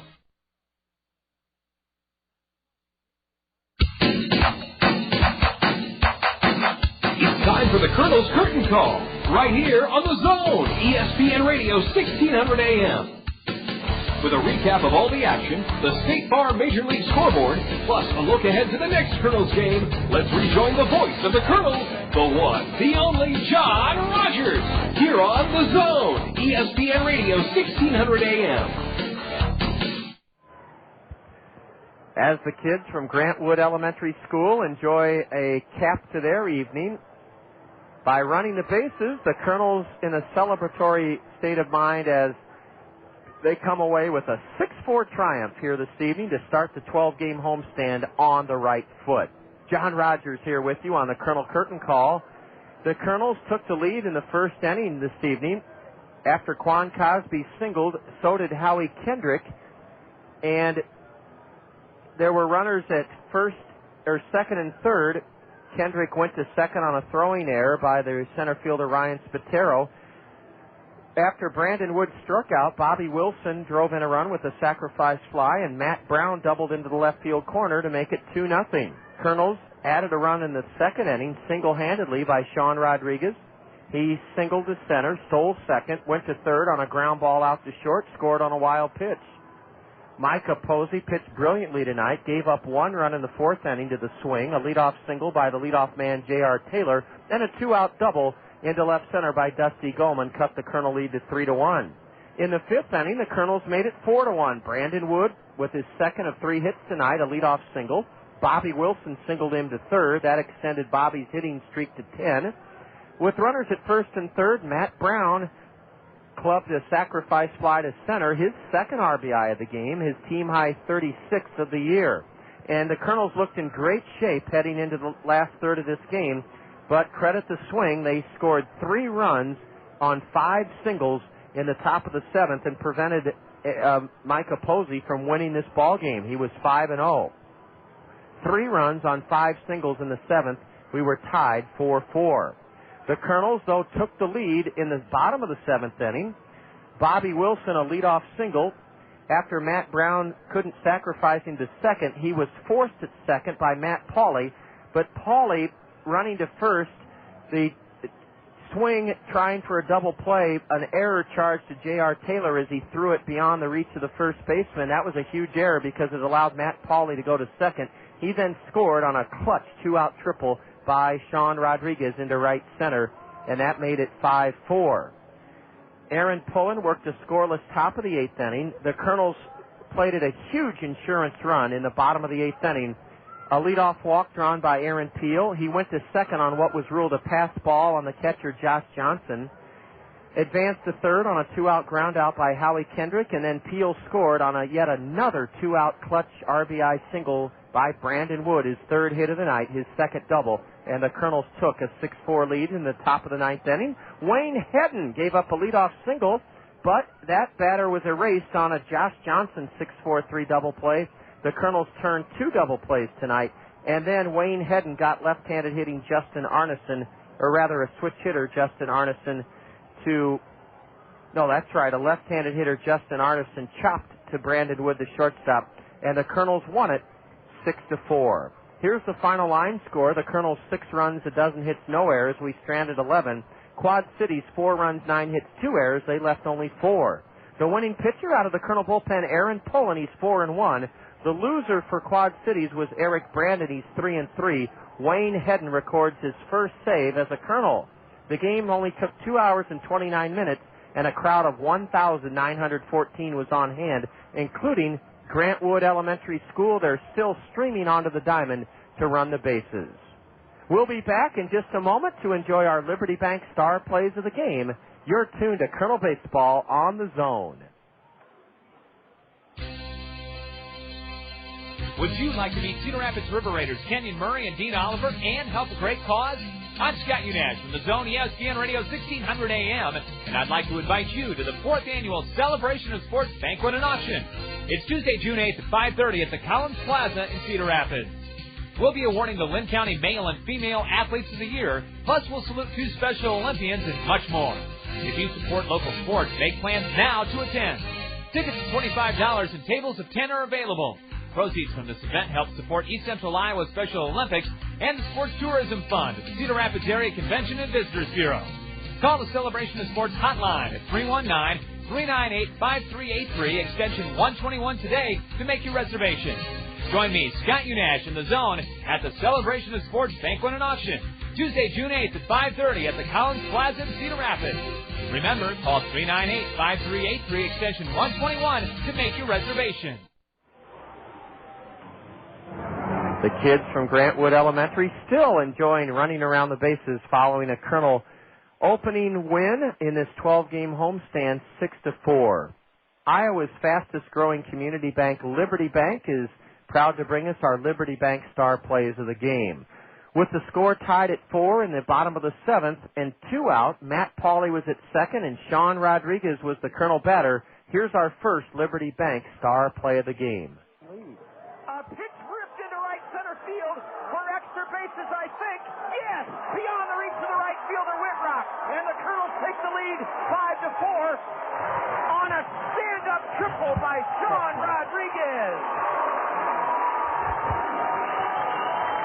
Sean Rodriguez lashing a triple into right center to give the Kernels a 5-4 lead. It was 5-4 in the bottom of the 8th. Aaron Peel was at third with 2 outs. Brandon Wood at the plate. Here's our second Liberty Bank star play of the game. 5-4 Kernels, bottom of the 8th inning. Huge run at third base, Aaron Peel. A drive into left. Brandon Wood makes it 6-4. It's on the warning track. It's extra bases for Brandon. He hustles into second. Brandon Wood comes through again with 2 out. He hammers a double into the left field corner. And what a huge run that is. Driven home by Brandon Wood. Yes, it was. It gave the Kernels a 6-4 lead, and that was the final. The Kernels victorious in the first game of a 12-game homestand, 6-4. Over the swing of the Quad Cities. Those are our Liberty Bank star plays of the game. We'll have a complete look next at the State Farm Major League scoreboard. You're listening to Kernel Baseball on the Zone. Did you know nearly 40% of all the waste going to landfills is paper? That includes newspapers, magazines, catalogs, junk mail, computer paper, cereal boxes, pop and beer cartons. Your friends at Cedar Rapids Solid Waste and Recycling encourage you to recycle those common household paper products by putting them in your blue recycling box on Collection Day. Save our landfill space. Recycle your paper waste. When we met at Spaghetti, we would never forget Zio Giano's. Now it's where mi amore and I dine in. We carry out the lunch and the dinner all the time for lasagna, ravioli, mandacati, cannelloni, tortellini. Or try their delicious salads and sub sandwiches too. Zio Giano's is the hometown taste of Italy. For your next meal with friends and a family, remember Zio Giano's with 5 convenient locations for the pasta that makes you sing.